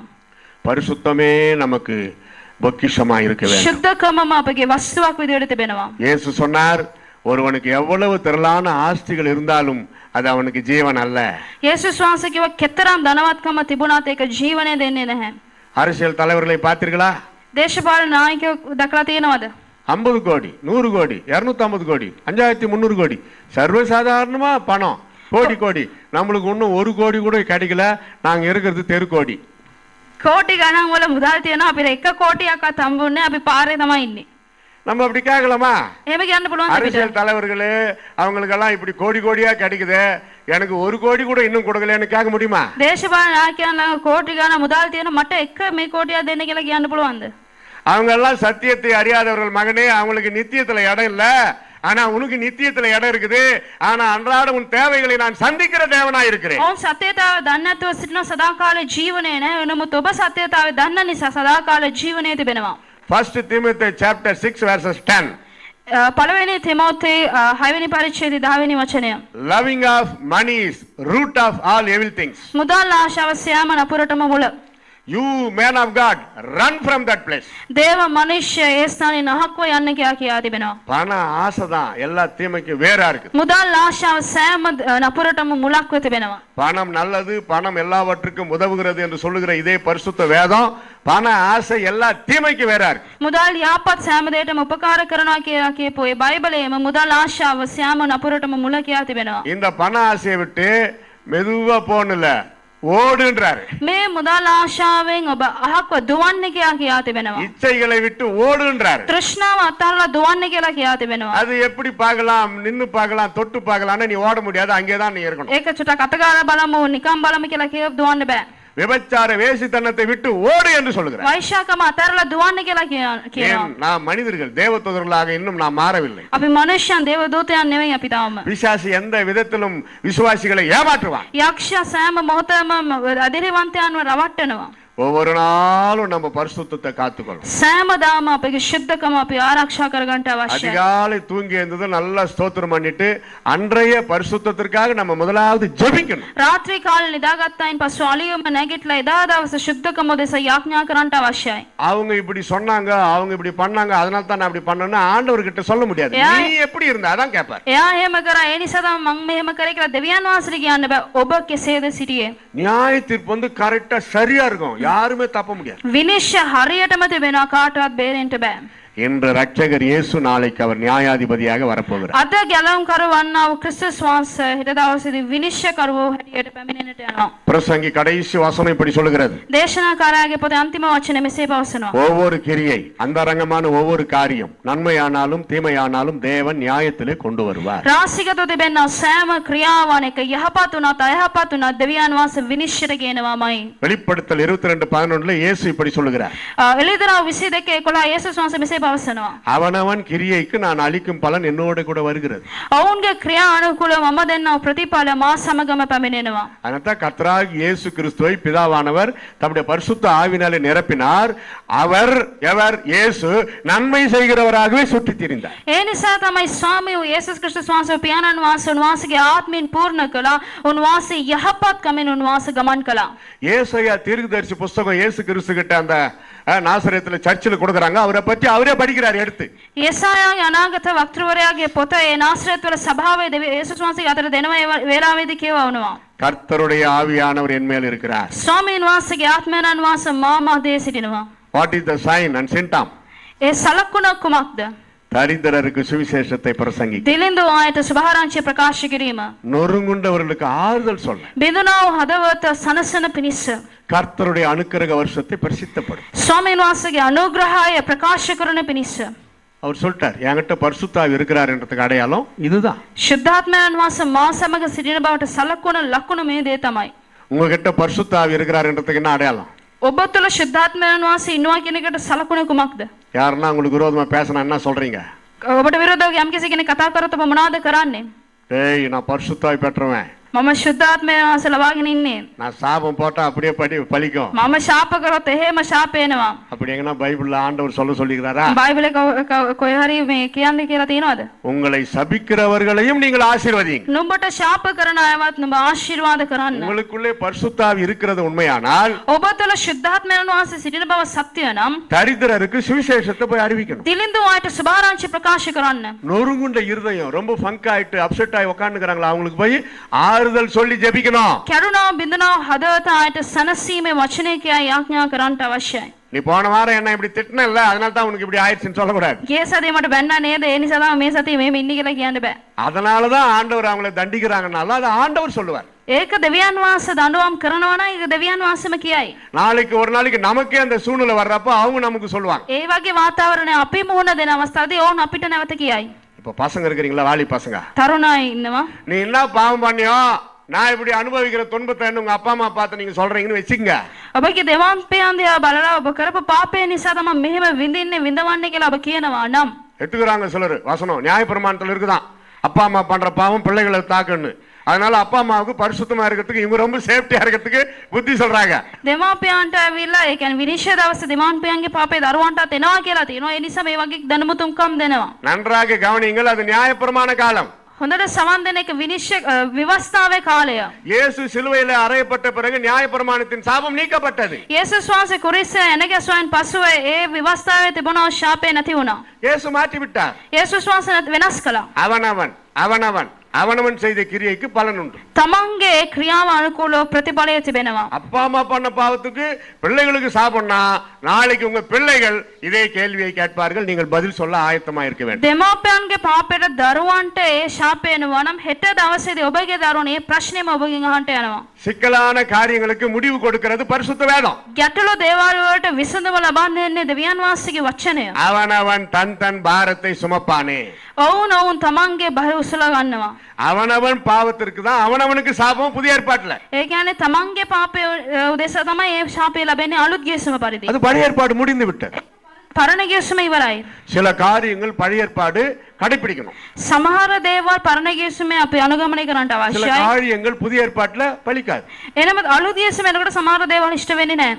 பழைய ஏற்பாட்டுல தேவனாய் கர்த்தர் தன் ஜனங்களை காப்பாற்ற போர் தொடுத்தார்கள், எதிரிகளை வெட்டி வீழ்த்தினார்கள். இயேசு வந்தாரு, வெட்டாத தொடாத அன்பின் பிரமாணத்தை செலுத்தினார். පරණ ගිවිසුම් කාලේදී යුද්ධ කරලා ඒ දේශයන් ජයගත්තා, දෙවියන් වහන්සේගේ නාමය ආරක්ෂා කරගත්තා. එනමුත් අලුත් ගිවිසුම් කාලේදී එහෙම යුද්ධ කරන්න බෑ. ஒரு கன்னத்தில் அறைந்தால் மறு கன்னத்தை காட்டு என்றுதான் சொன்னார். එක කම්මලට ගැවුවා නම් අනිත් කම්මලත් පෙන්වන්න කියලා තමයි දෙවියන් වහන්සේගේ වචනේ කියන්නේ. ஆனா பழைய ஏற்பாடு அப்படி இல்ல. එනමුත් පරණ ගිවිසුම එහෙම නෙවෙයි. கண்ணுக்கு கண்ணு, ඇසට ඇස. பல்லுக்கு பல்லு. දතට දත. யாரு என்ன பண்ணனா அவனுக்கு அப்படியே பண்ணணும். කවුද ඔබට මොනවද කරේ? ඒ විදිහට මේ තනත්තට කරන්න අවශ්‍යයි. இயேசு வந்தார். යේසුස් වහන්සේ ආවා. அதுதான் புதிய ஏற்பாடுன்னு பேர். ඒක තමයි අලුත් ගිවිසුම කියලා නම. புதுசா வந்த ஏற்பாடு இயேசு கிறிஸ்து நமக்காக புதுசா செய்த ஏற்பாடு. අලුත් ගිවිසුම යේසුස් වහන්සේ අප වෙනුවෙන් සදා නිම කරලා තිබෙනා අලුත්ම ගිවිසුම. நம்ம புதிய ஏற்பாட்டு காலத்துல பிறந்துட்டோம். අපි අලුත් ගිවිසුමේ ඉපදලා ඉන්නේ. இயேசு என்ன சொன்னார்? යේසුස් වහන්සේ මොනවද කිව්වේ? பொறுமை, ඉවසිලිවන්තකම, தாழ்மை, යටහත් පහත්කම, சாந்தம். මෘදු ගුණය. பழைய ஏற்பாடு என்ன சொல்லுது? පරණ ගිවිසුම මොනවද කියන්නේ? போ உன் எதிரியை வெட்டி வீழ்த்து. නමගේ විරුද්ධකාරයා කපලා යුද්ධ කරලා මරලා දාන්න. புதிய ஏற்பாடு என்ன சொல்லுகிறது? අලුත් ගිවිසුම මොනවද කියන්නේ?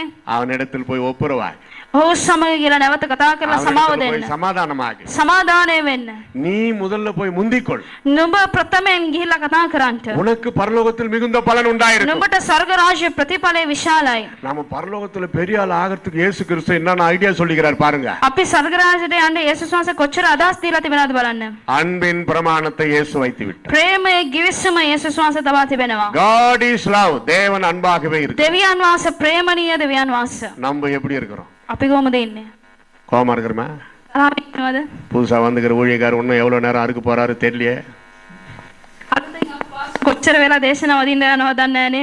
மகள் சொல்லிட்டாங்க எங்க பாஸ்டர் இவ்வளவு நேரம் நடத்துவாருன்னு, அதனால தான் அதை முடிக்க போறேன். No problem. இந்த මං කිව්වා 10 වෙනකන් තියනවා කියලා දැන් ඉවර කරන්න යන්නේ. அப்ப கூட முடிக்க மனமின்றி தான் முடிக்க போறேன். ඒකත් හිතක් නැතුව තමයි ඉවර කරන්න යන්නේ. ஃபைனல். අන්තිම වචනය. லூக் 24 ලෝක 24 වෙනි පරිච්ඡේදය. 46 47 48. 46 47 48. இத மட்டும் யாரா சத்தமா படிங்கம்மா. அம்மா லூக்கா 24 46 47 48 படிங்க. ලෝක 24 ஆ எல்லாரும் எடுத்துங்க படிங்க, அத பாருங்க. කියවන්න. ஆ ஆ ம் ம் ம்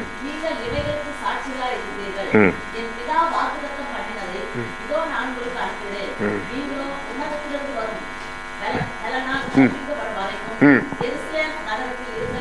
ஹalleluya. ம் ம் ம் ம்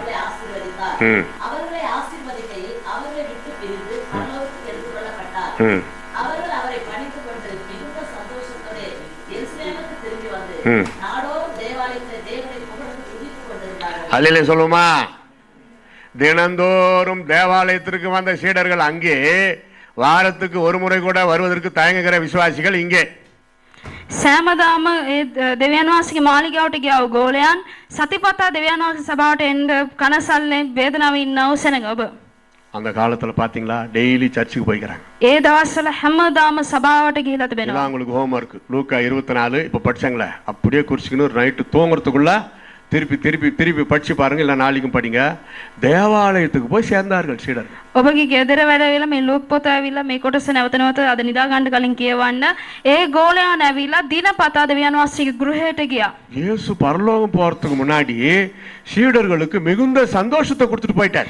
යේසුස් වහන්සේ ස්වර්ග රාජ්‍යයට යන්න ප්‍රථමයෙන් ගෝලයන්ට ඉතාමත් අනාරක ප්‍රීතිය උන්වහන්සේ ගෙන දුන්නා. பணம் கொடுத்துட்டு போயிருந்தா கொஞ்ச நாள் செலவாய் போயிடும். මුදල් දීලා ගියා නම් ඒ මුදල් ටික වේදම් වෙනවා ටික දවසකින්. மிகுந்த சந்தோஷத்தை கொடுத்துட்டு அவர் பரலோகம் போயிட்டதுனாலதான் அந்த சந்தோஷத்தை வைத்துக்கொண்டு உலகம் முழுசும் போய் சுவிசேஷம் அறிவிச்சாங்க.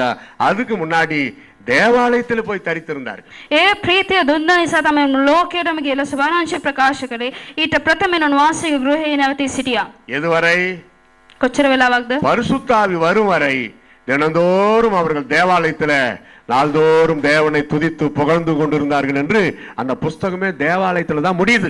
ශුද්ධාත්මයන් වහන්සේ පැමිණෙන්න තෙක් ඔවුන් දෙවියන් වහන්සේ ගෘහයේ නැවතී සිටියා කියන වචනෙන් තමයි පොතම අවසන් වෙන්නේ. என் சிறு பருவம் முதல் எனக்கு ஞாபக சக்தி இருக்கு. என் ஞாபக சக்தி எப்போ ஆரம்பிச்சு தெரியாது.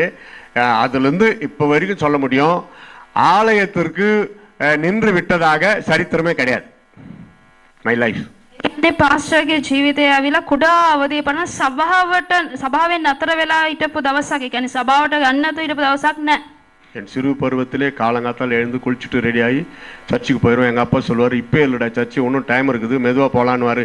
முடியாது, நான் இப்போ போகிறேன்னு போயிடுவேன். කුඩාවදී පණ උදෙම නැගිටලා නාලා සභාවට යනවා. තාත්තා කියන අය මෙච්චර කලින් යන්නේ කියලා නෑ, මම යනවා කියලා යනවා. அந்த காலத்தில் உபதேசியார் அப்படி சொல்லுவாங்க. சர்ச்சு பாஸ்டரை உபதேசியார் என்று சொல்லுவார். ඒ කියන්නේ උපදේශකවරයා කියලා කියන සභා පාලකවරයාට ஐயா நான் பவுல் வந்திருக்கிறேன் ஐயான்னு நான் தான் போய் அந்த உபதேசியரை எழுப்புவேன்.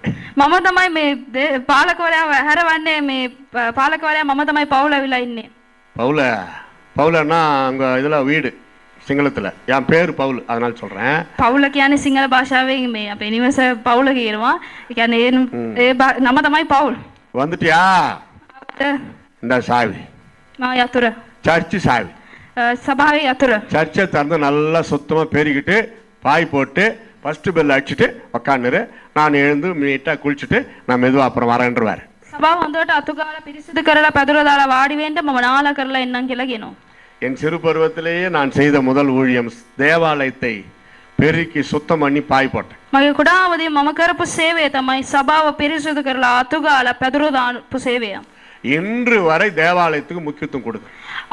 අද වනතුරුත් මම සභාවට මුල් තැනක් ලබා දෙනවා. ஆண்டவர் பார்த்தாரு, உனக்கு ரொம்ப அன்பு தேவாலயத்து மேல, உலகம் ஃபுல்லா இருக்கிற நீ சர்ச்சுகளுக்கெல்லாம் போய் நீ பிரசங்கம் பண்ணுன்னு சொல்லிட்டார்.